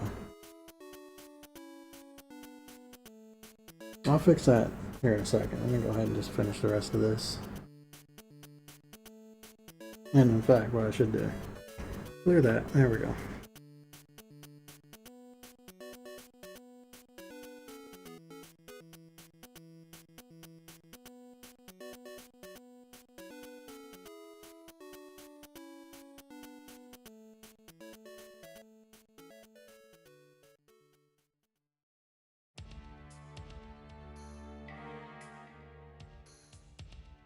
Alright, so I mean, it's pretty easy to fix.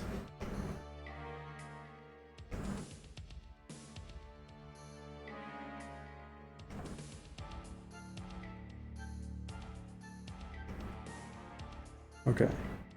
What happened there is I have to have the color selected before I do it.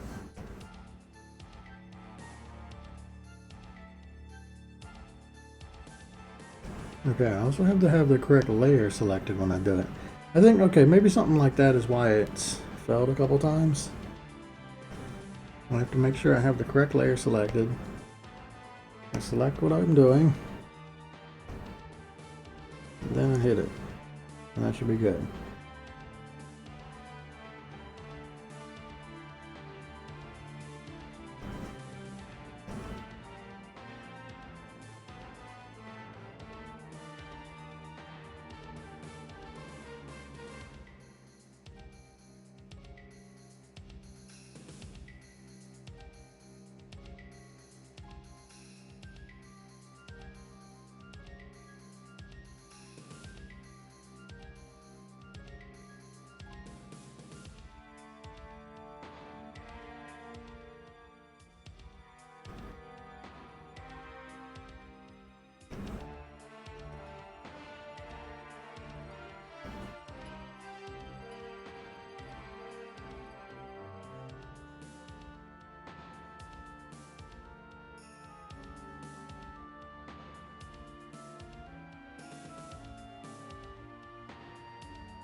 I totally forgot, but I have to do this twice.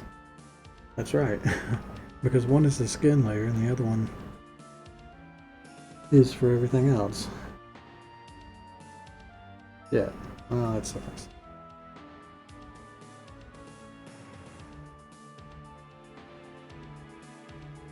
Yeah, there's no way around that.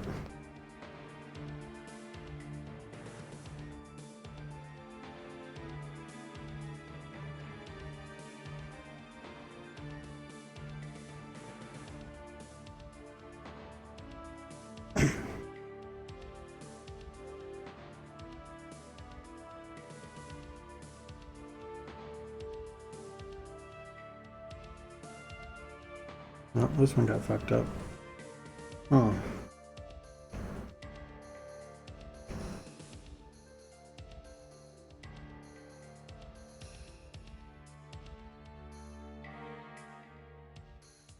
I wonder, I need to pay attention to when that actually happens so that I can understand it.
So the next one will have to just be the eyeballs and the claws, I think.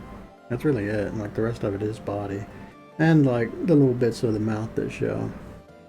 Because those need to be colored separately.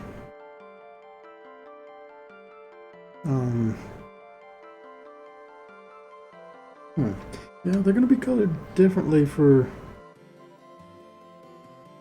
Honestly, I don't know, it's a little more complicated than that. Like normal enemies have...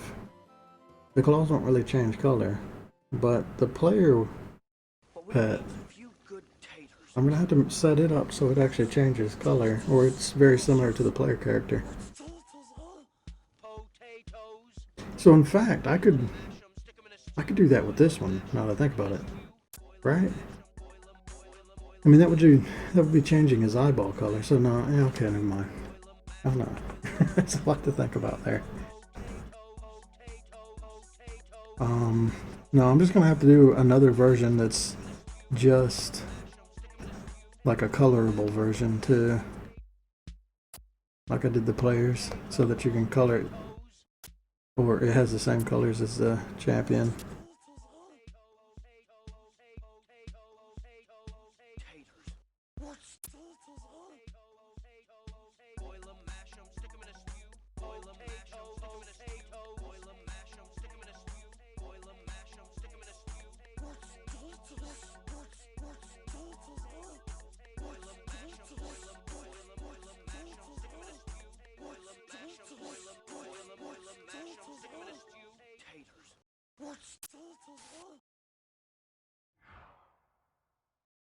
Actually, I can go get me some breakfast now, huh?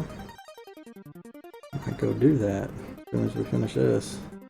Well, I mean, this is still far off from being finished, but I mean, I don't know. I gotta think about it.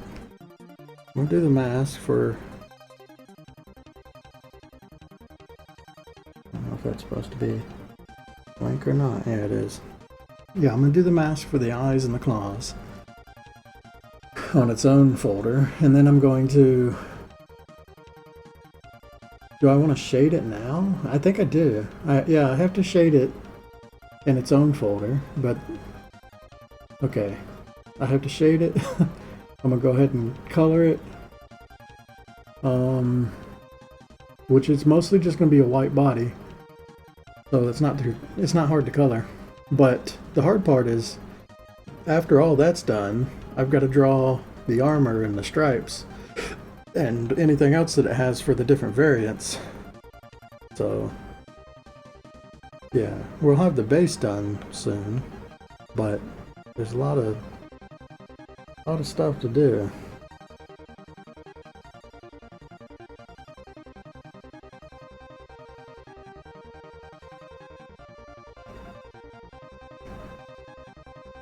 Damn it, I hate when that happens. Yeah, pin's definitely not fixed.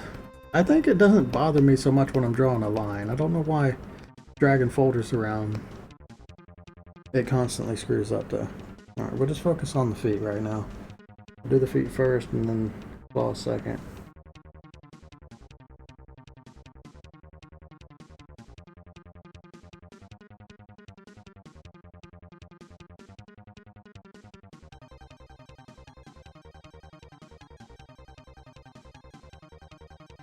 But honestly, I'm being really careful not to erase the claws, but it does not matter at all. I could just completely erase it because it's going to have a detail piece on top of it usually. I'm not going to assume that though. There might be a variant where I don't want to accidentally do that. Okay, I think starting from 7 on, I'm going to just do all of it because it's all bundled together here.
There's only 2 more. I'll just do the arms here.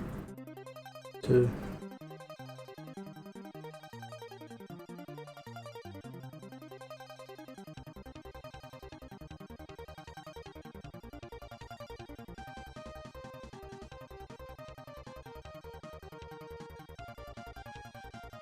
Alright, now the arms up to 7.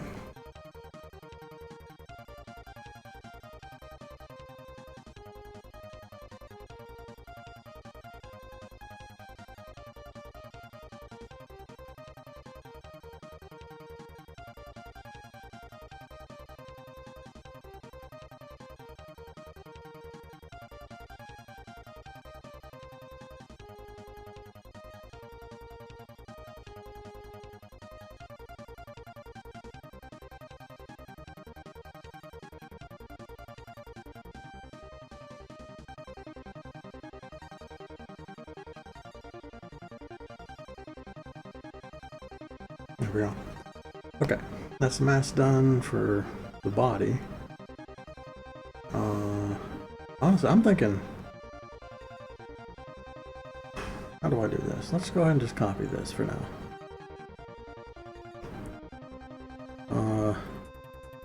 All this. I don't know, I'm gonna end up having a lot of folders by the end of this.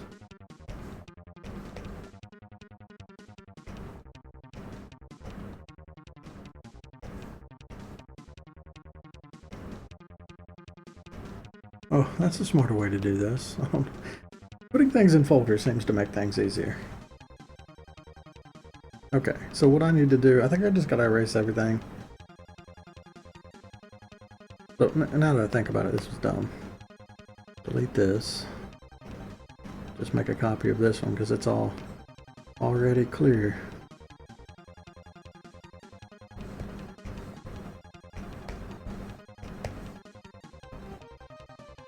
Look at all the double clicks.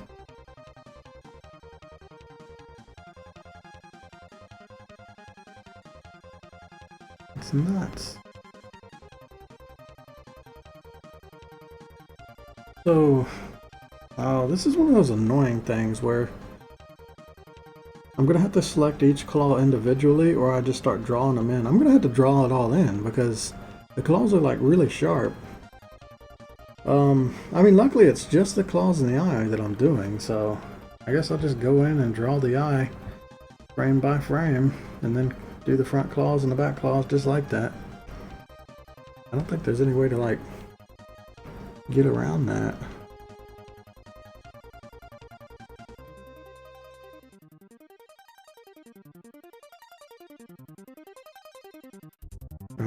I mean, I could use a fill tool to kind of say, or do this quickly. I mean, it doesn't quite fill it in though, like the base of the pupil and the corners of the eyes.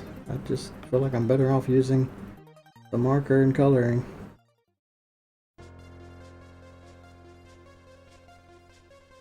So this is also, I can color the eye and the claws separately and it not be affected by the skin.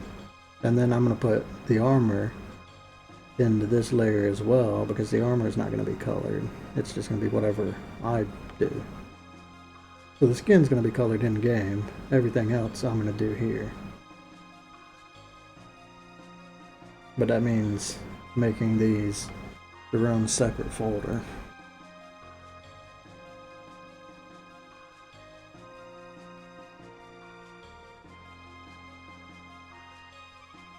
And markering, filling in all these eyeballs and claws by hand.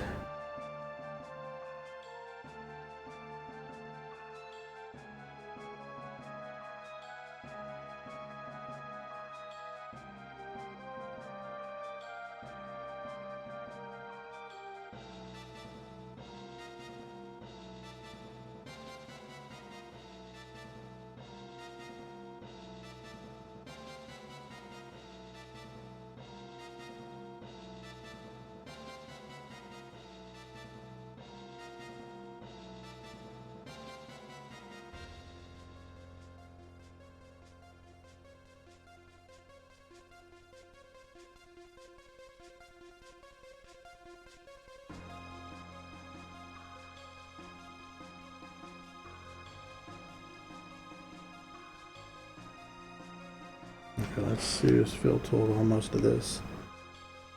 I mean, the fill tool will get pretty close. Kind of. I'll still have to go in and do all the tips.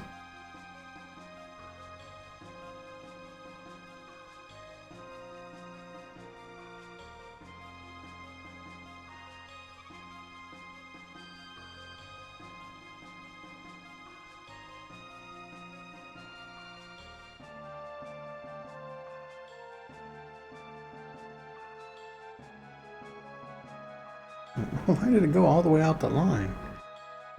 That shouldn't happen.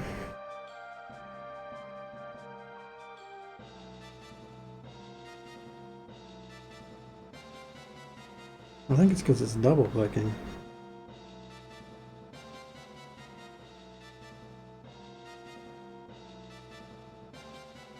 Yeah, it's definitely double clicking.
Man, what the hell?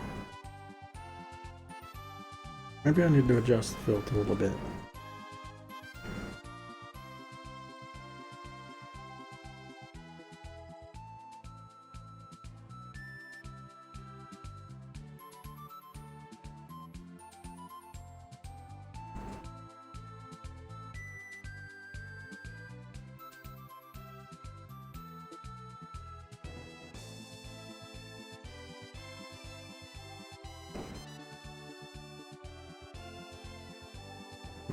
What's going on here? Am I missing a line? It looks like I am.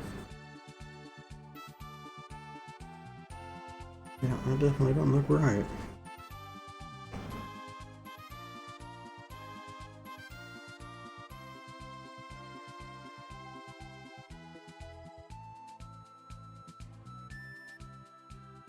Fixed.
Yeah, okay. Just do that with all of them, basically.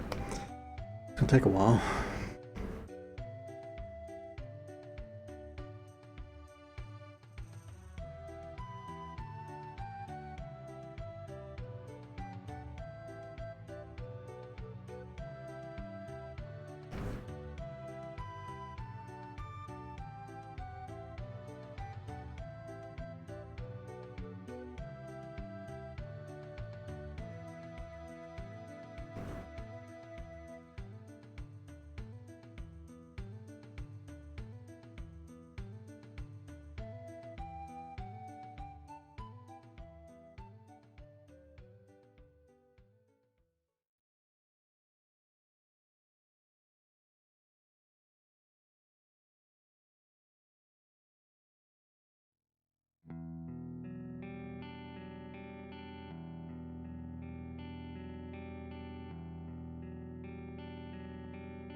The eye doesn't move ever. Well, that's good. We can do this.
Christ.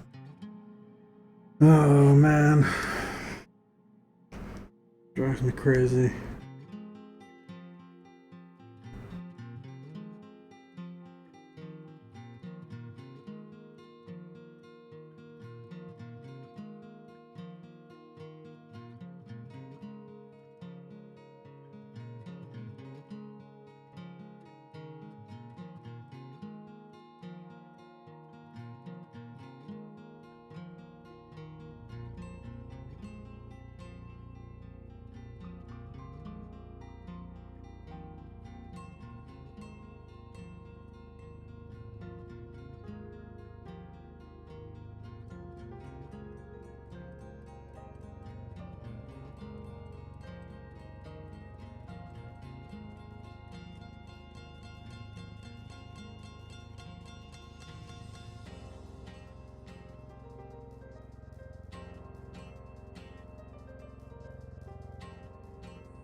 I think I'll do a little more of this.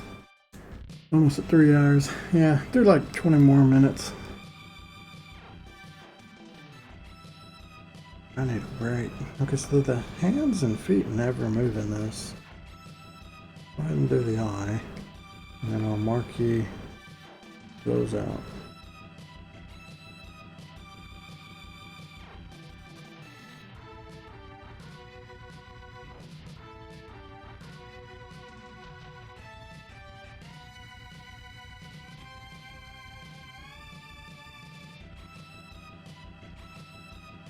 Yeah, that should be right. That should be fine.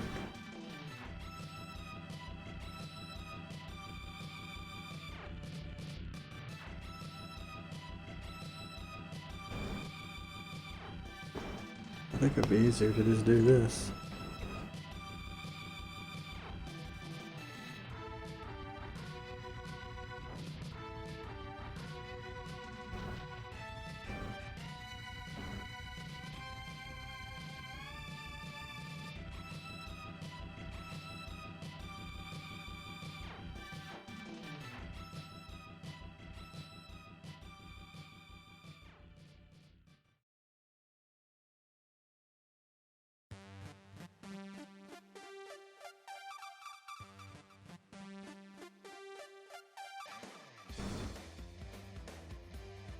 Well, should I grab this before expanding?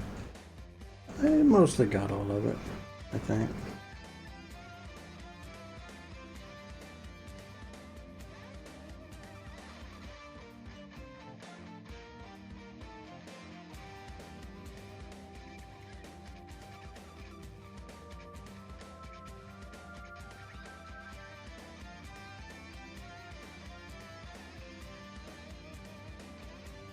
Alright, that should be fine.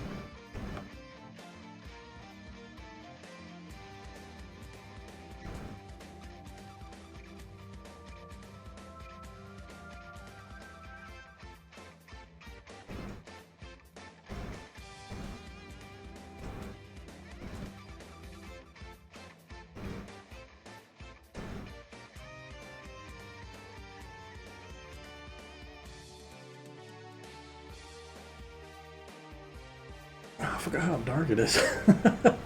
Usually I turn on a lamp. I don't know. It's fine.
Alright, does the feet not move at all? Okay, I should just copy and paste this one, huh?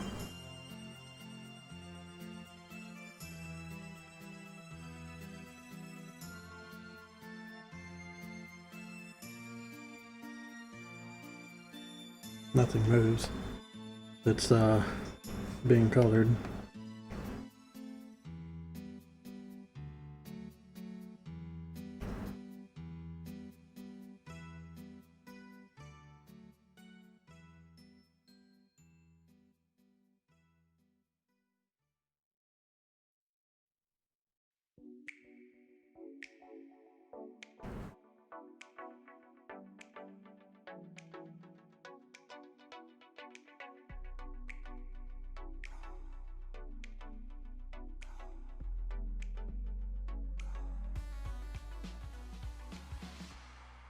Damn it.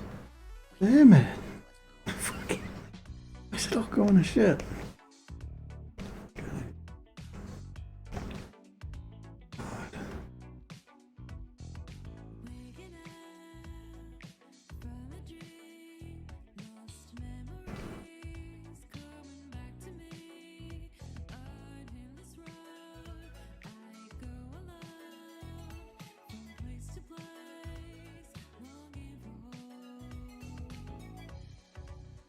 Alright, I didn't do these back feet.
do pupils there.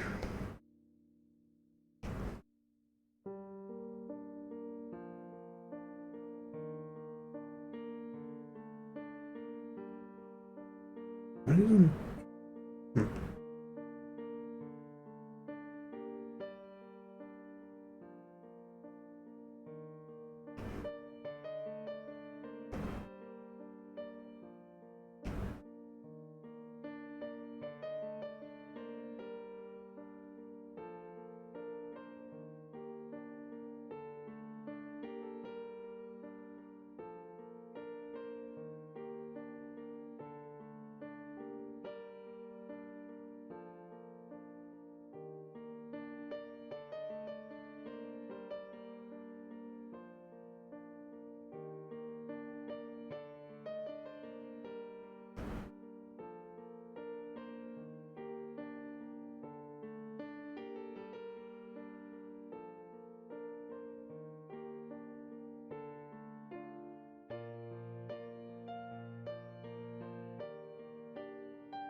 Okay, one more.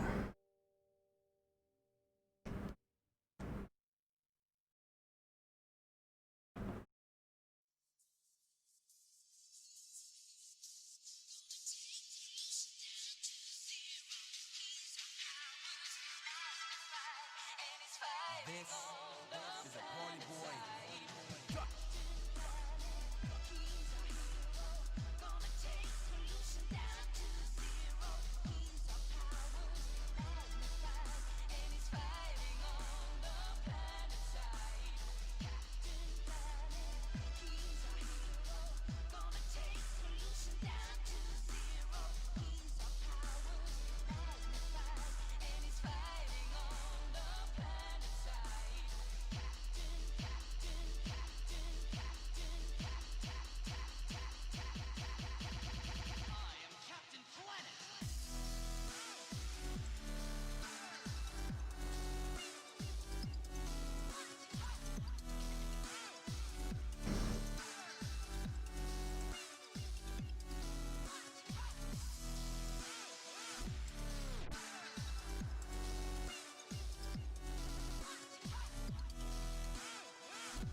Okay, that's that done.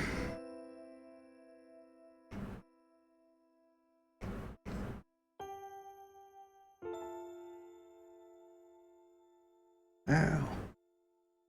Right.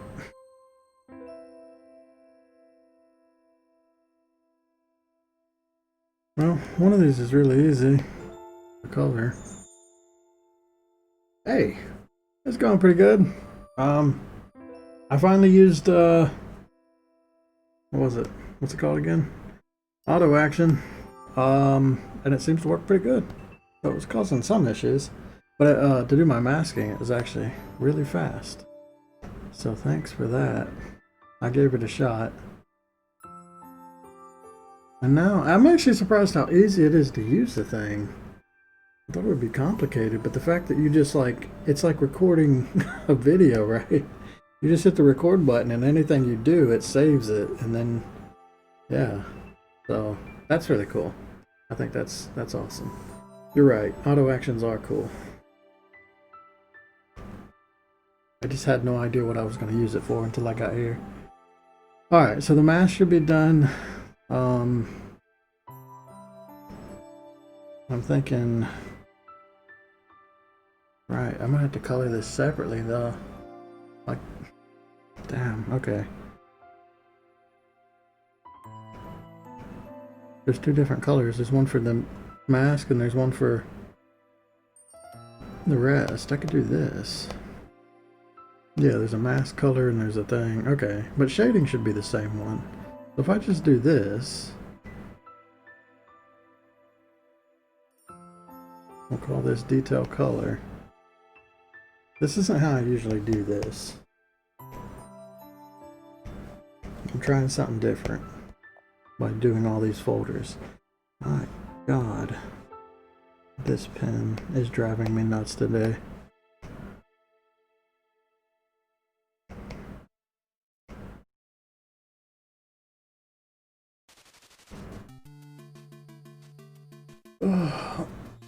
Yeah, I put them on the selection marker because when I do the masking, it's just this right here. It's just I put it on a different layer.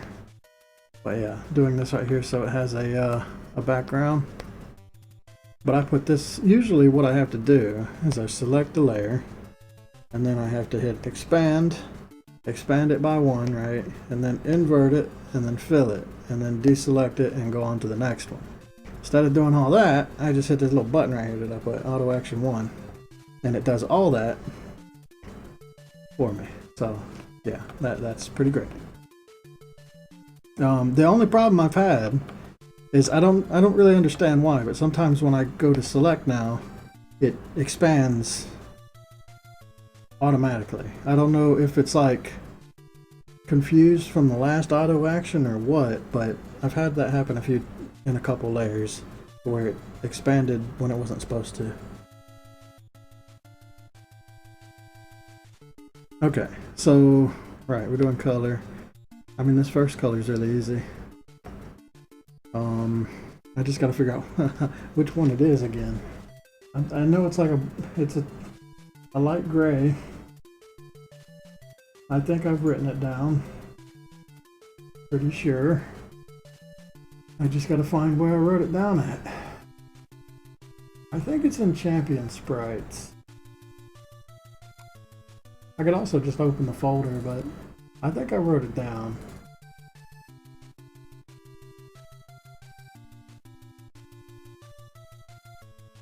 Okay, I wrote down right here 35%, and I think that's the one I'm looking for. Let's try that.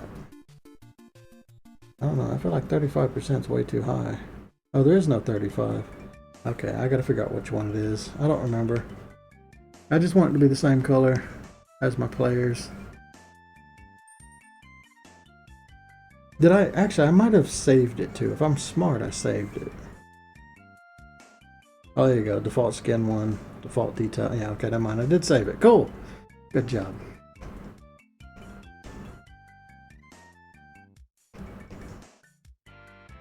So, yeah, this is just for the body. I just used the selection tool.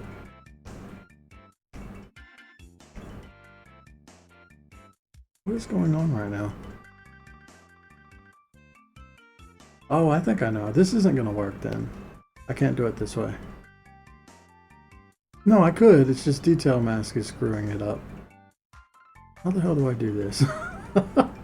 This goes here. You go away. Now this should work. There it goes.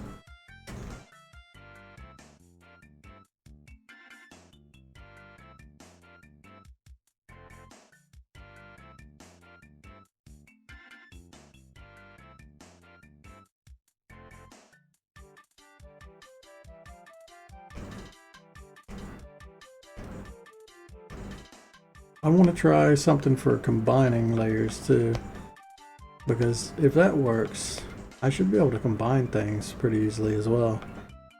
I think the computer's just running a little slow. There we go. So I'm coloring it white because when I put it in game, I color it through coding instead. That way it can come in a variety of colors. But if I make the skin white and then I put the details on top of it like an actual color, then yeah, that's how this works. So this one's really simple. It's just make everything white basically. Honestly, I should just be able to do this without changing anything either. Honestly, I don't even have to do any of this now that I think about it. Unless, oh, okay, I'm gonna have to if I'm gonna color something later. But this is kind of dumb, but now I could just do one layer that does all this.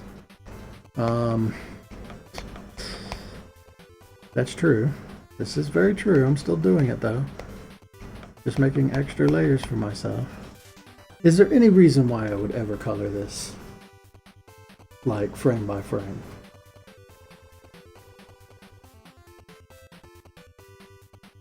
I mean, some of them do have a... Yeah, it's absolutely not necessary. Actually, I take all this back. I don't... This is dumb. I don't have to do this. Because all I have to do is make a single layer, and there you go. That does everything. Okay, cool. That's the color for that. Okay, now I gotta do the color for this. This will be more complicated. Because I actually have to color things.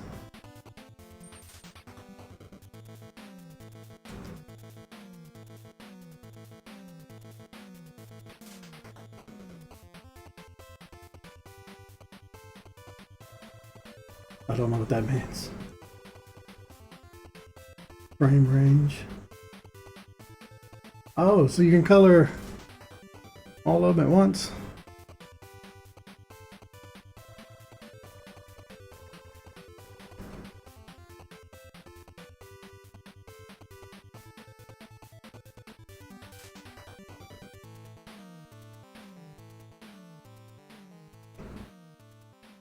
I don't see that.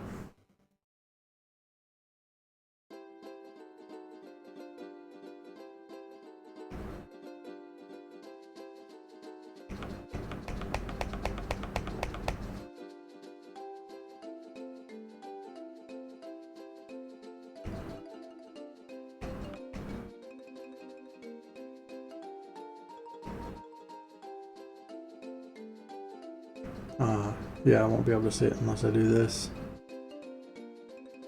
Is that the one I want to use? I think so. Yeah. I mean, this one's pretty simple. It gets complicated when I start drawing armor on them and stuff. Of course, I'm going to draw his eye. I'm thinking I'm going to draw his eye red because I like that red color. And that way all the enemies in the game will have, or all the enemy of these will have red eyes.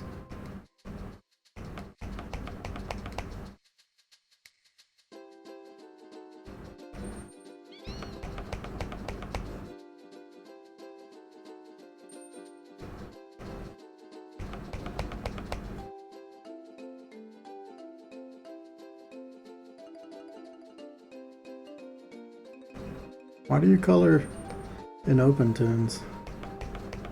Why not just use clip?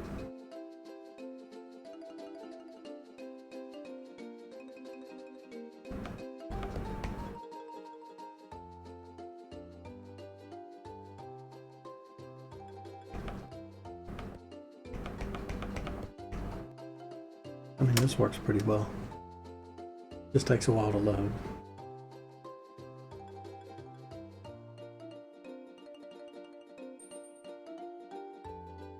Alright, so what do you think? Red eyes?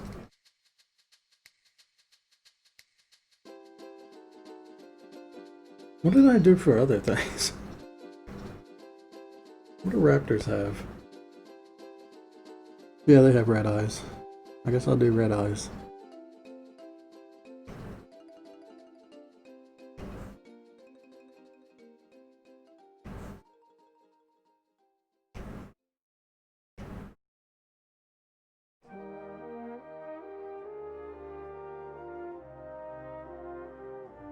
Oh, right. I won't know where it is unless I do the line.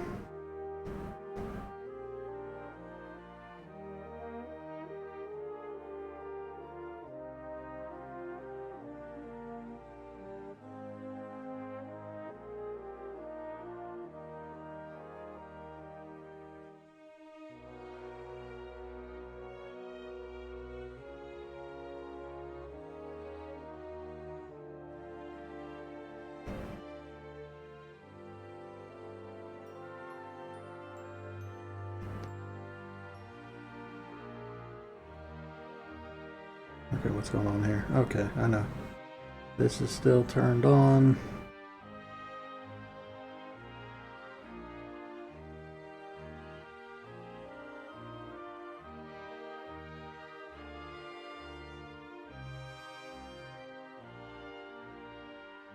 I guess I just turn all these on.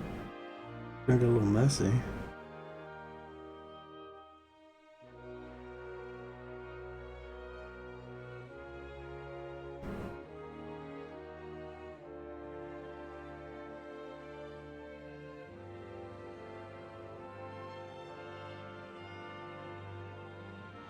Oh, I see. Because run is on, I can't see it.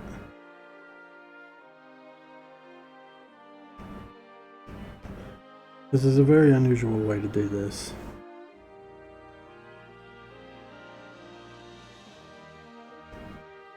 I might end up dragging these back out and putting them the way I usually do it.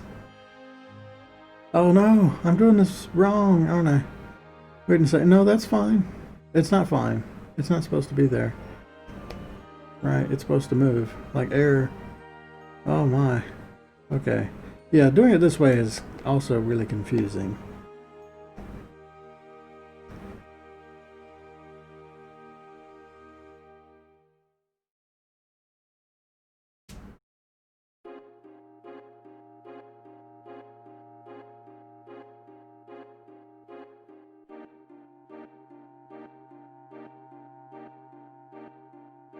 Gotta make sure I keep swapping the line work around. Yeah, or this is gonna happen.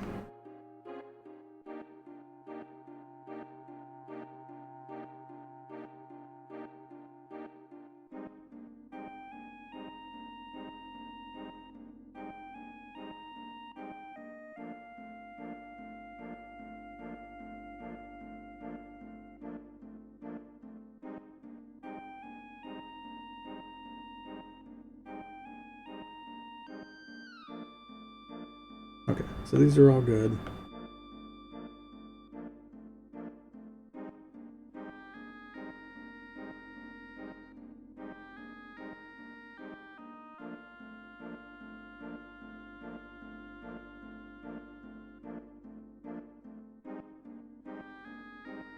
Oh yeah, these have to be colored too.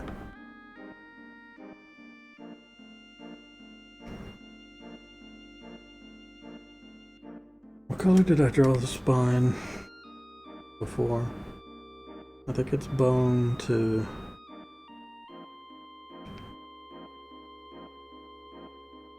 It might be bone 1. I think it is.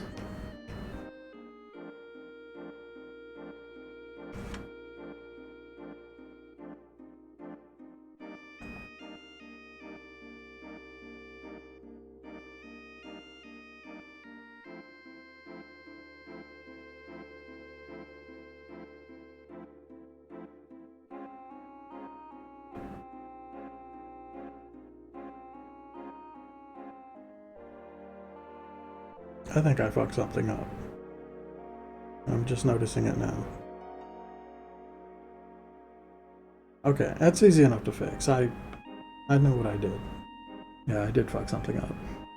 Alright, what organ colors did I use? I don't remember. Just grab something pinkish. Or I open this so that I get something very similar. It'll be fine. Just this. Right? No, that's no good. What color would the intestines be?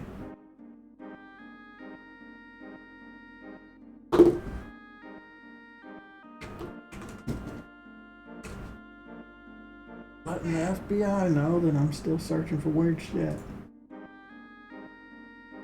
Okay, it's a redder color. That one's kind of a lighter color pink.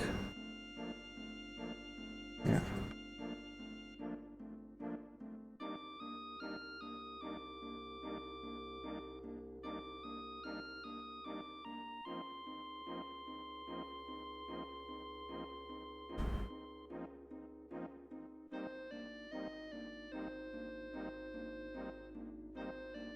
Yeah, it's a little unusual. There's claws in this one. I don't know why. Or it's just affecting the claws. Okay, redder color. Darker red.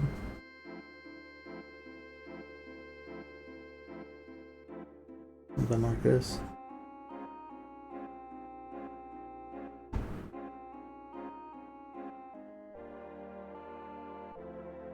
It looks good.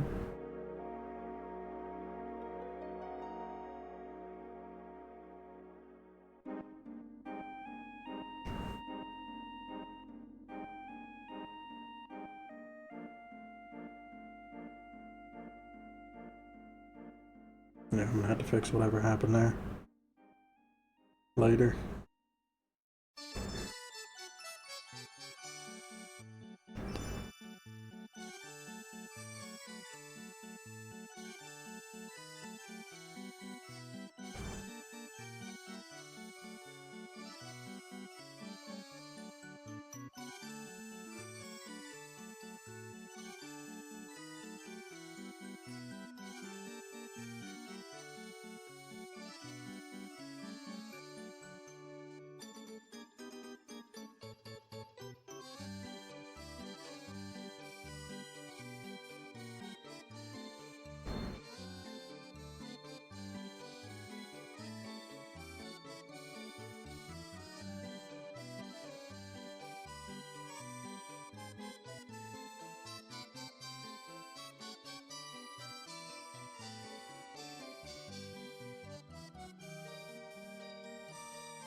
Huh. Did I just completely miss these? I guess so. Cool. Fix that. I mean, I can go ahead and color them though.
I missed an eye. Which is unusual because I copy and pasted that, didn't I? Are the toes missing as well? No. I must have just missed it.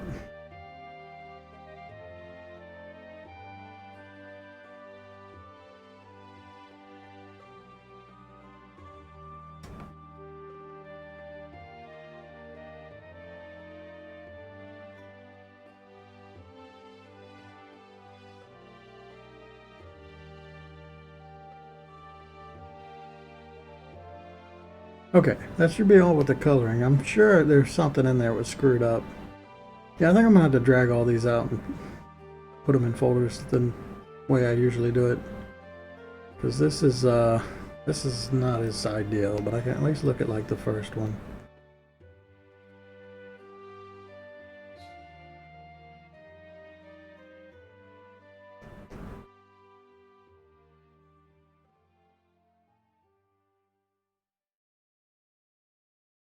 Right, so this is what it's like with the color. I mean, it's very basic. It's the claws are brownish yellow and the eyes are red.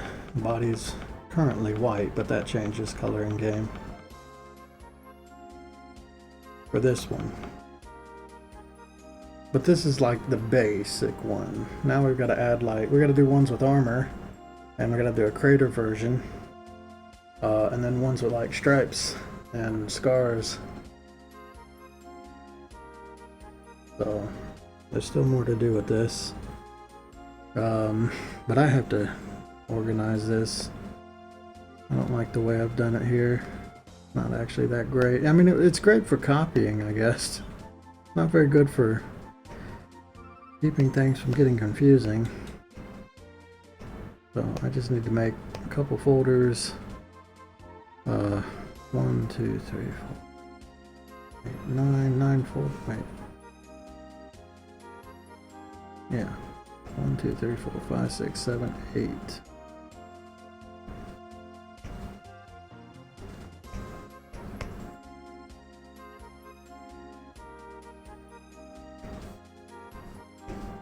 Damn it.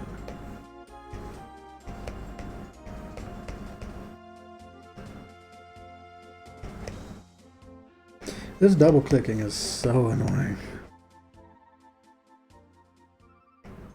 What's next? Death.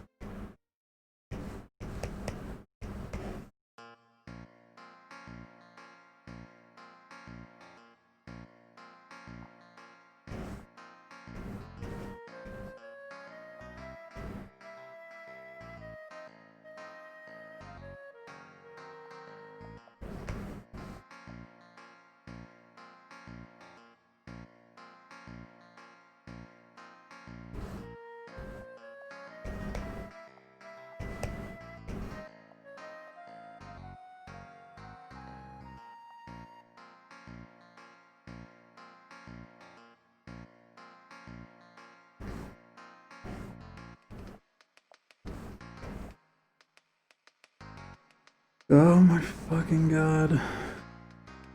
Please stop.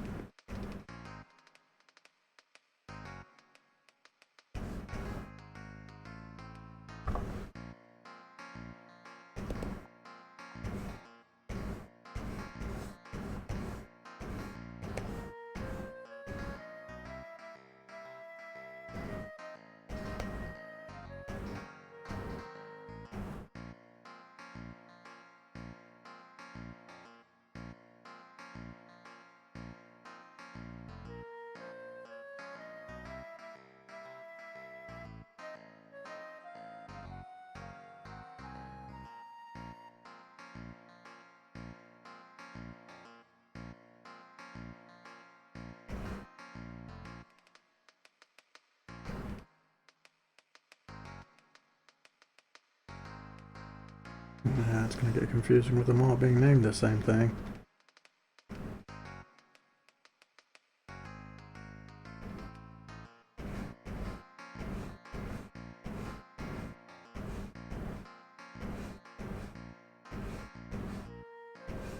Oh, I completely forgot to set this to overlay too, now that I think about it.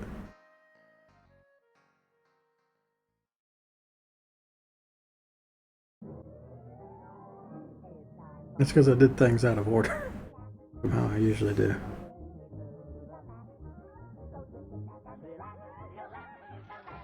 Name on the beat.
I'm being really fucking stupid by doing it this way.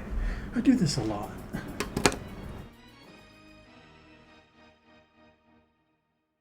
Alright.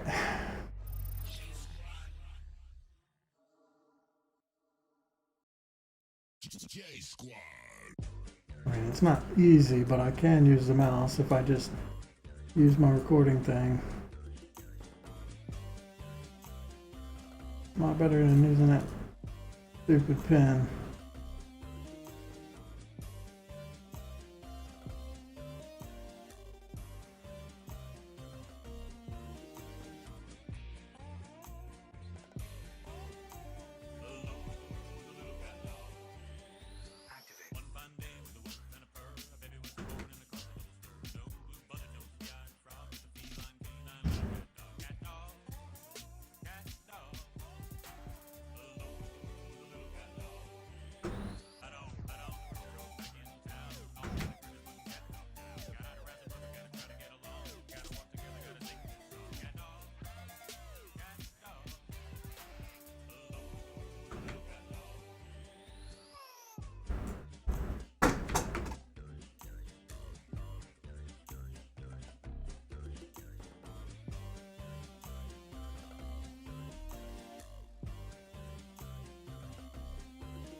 I've got hotkeys for this too. I completely remember. I haven't used the computer to do anything in a long time.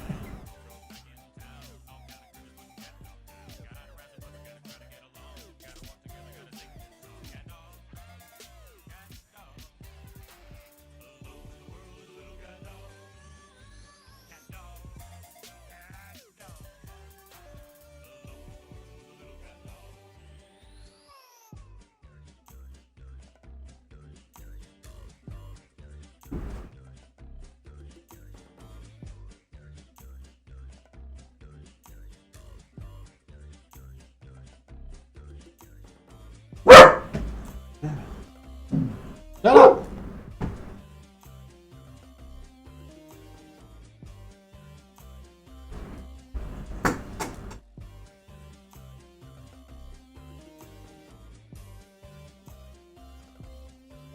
Scared the shit out of me.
Okay.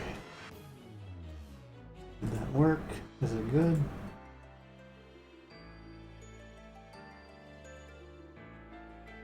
I think so. It would have skin right now, wouldn't it? What's wrong? Oh, I know what's wrong. These things weren't flipped correctly.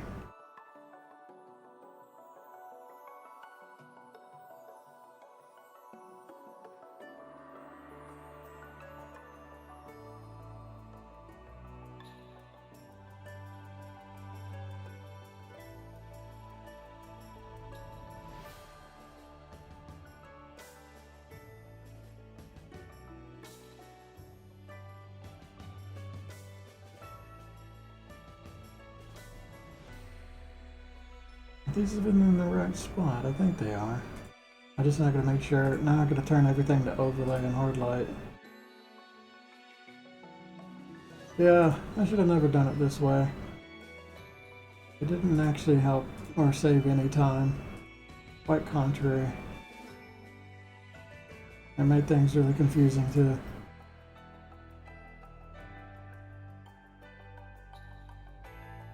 Okay, you. Well, we start at the top. So, you are an overlay. You also overlay.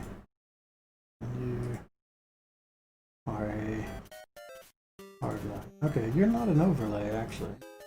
So I didn't set this up right, I don't think. It's supposed to just be normal. Well, that's good. At least I don't have to change it. But if it's normal, that's going to mess up the hard light. So, oh, what? Now that I think about it, the shadow has to go over top of everything, doesn't it? Oh, I've kind of screwed up by doing it this way. It's always, yeah, that's right. It's always confusing when doing these skin ones because the shadow has to be outside the folder so that it affects everything inside. Totally forgot about that.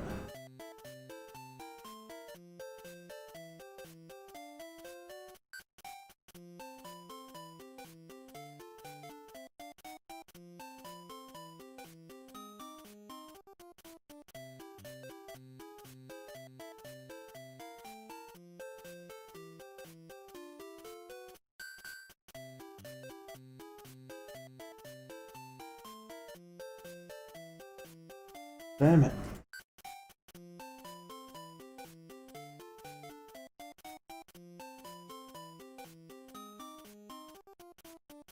There's so many places to mess up.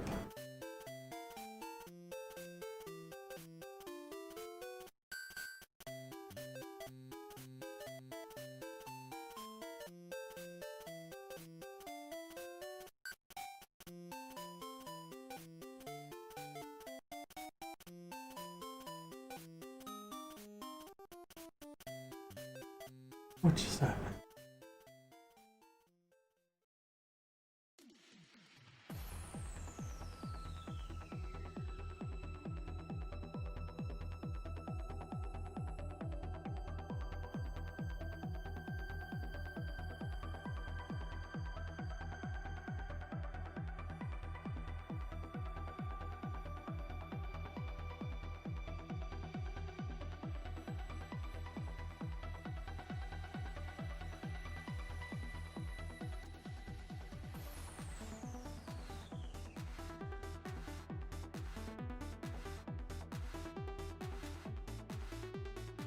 That's why the claws didn't look right before. I hope I used the right color, because now they look a little dark. Fuck. I probably had to fix that too.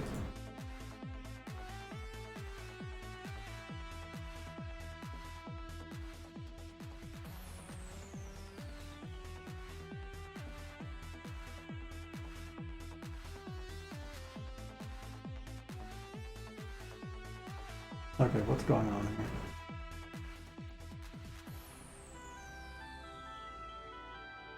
Oh, this one's turned on.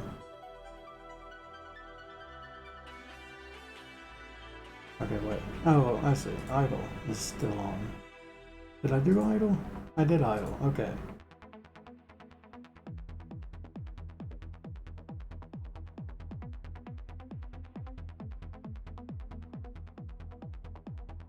We're out here.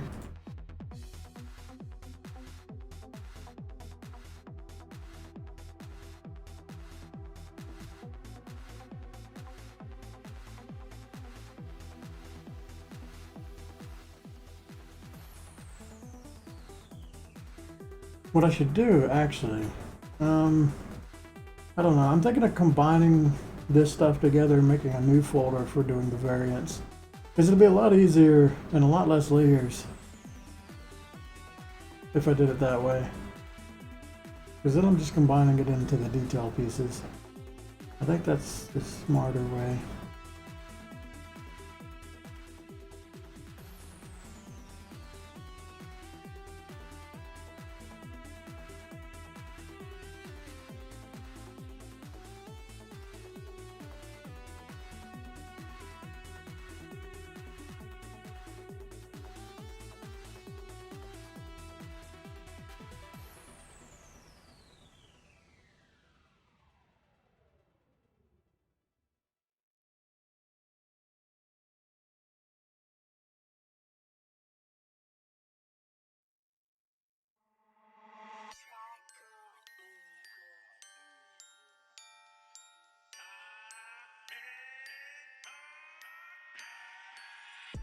Yeah, I think I should do that.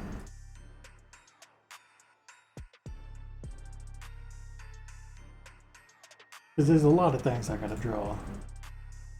It'd be a lot easier if I combined them all and just saved all this stuff for later. Okay, I think that was everything set up. Now we gotta look at it all and see if anything's messed up.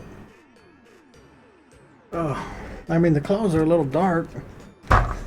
So I might want to go in and just color them. Be a lighter color. Let me look at it real quick.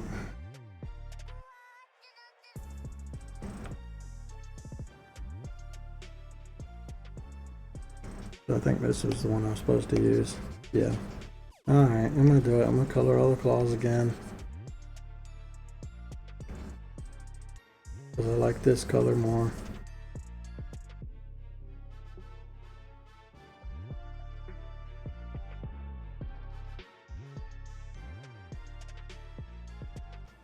Thank you.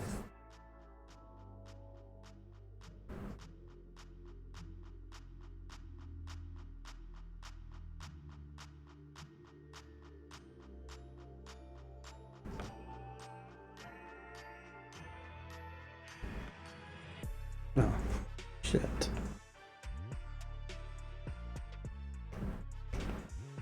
Okay.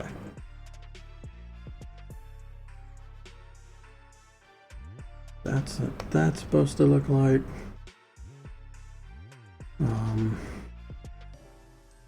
All that's fine. And then I'll do the shadows next. This one.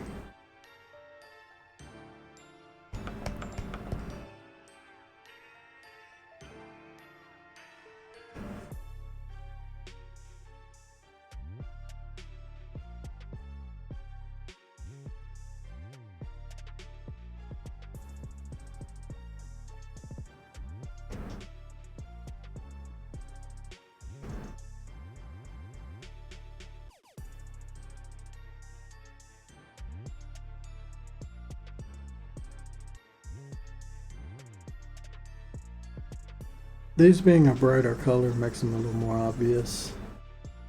Because the skin can actually get like almost pure black.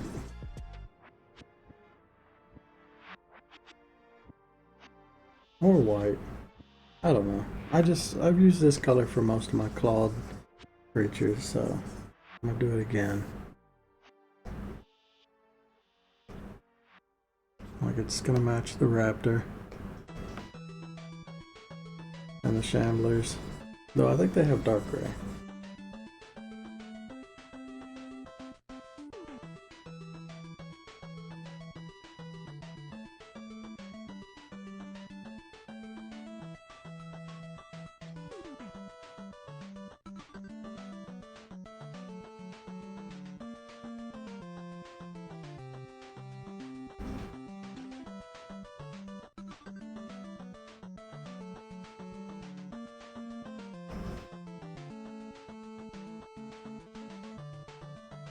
Happen.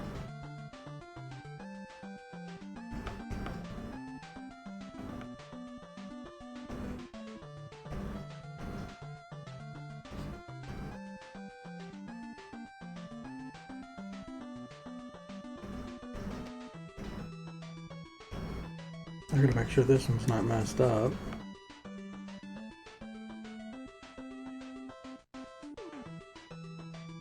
And to do that, I have to hide this layer. I think I have to go through the whole thing hiding this layer just to see if I screwed anything up. It looks fine. Yeah, that shouldn't have been an issue. Okay, no, I think it's fine. Because I did it without the skin even on there.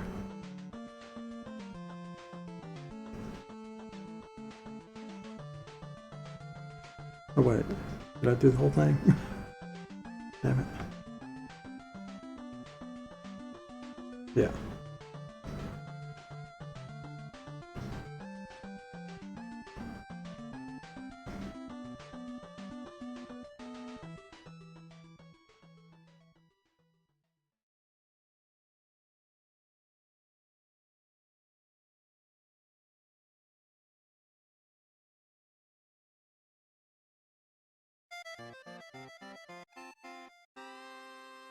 Yeah, I'm gonna make, I think I'm gonna make 2 variants of this. Well, 2.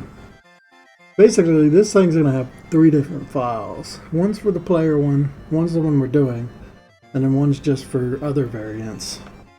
I think that's the best way to do it. That way it's less confusing. If you throw them all on the same file, it gets pretty like bloated and it's just weird.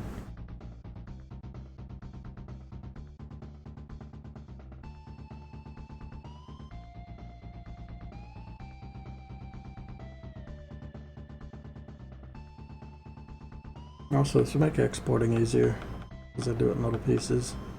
Alright. No, wait, that's jumping. We still have run.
Okay, next thing to do will be shading.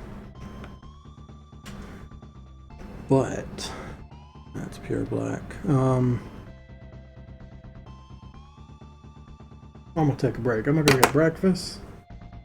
I've been going for almost 4 hours. I said I was gonna stop 48 minutes ago. Oh man. Where did that hour go? It's nuts. Anyway, I'm stopping here.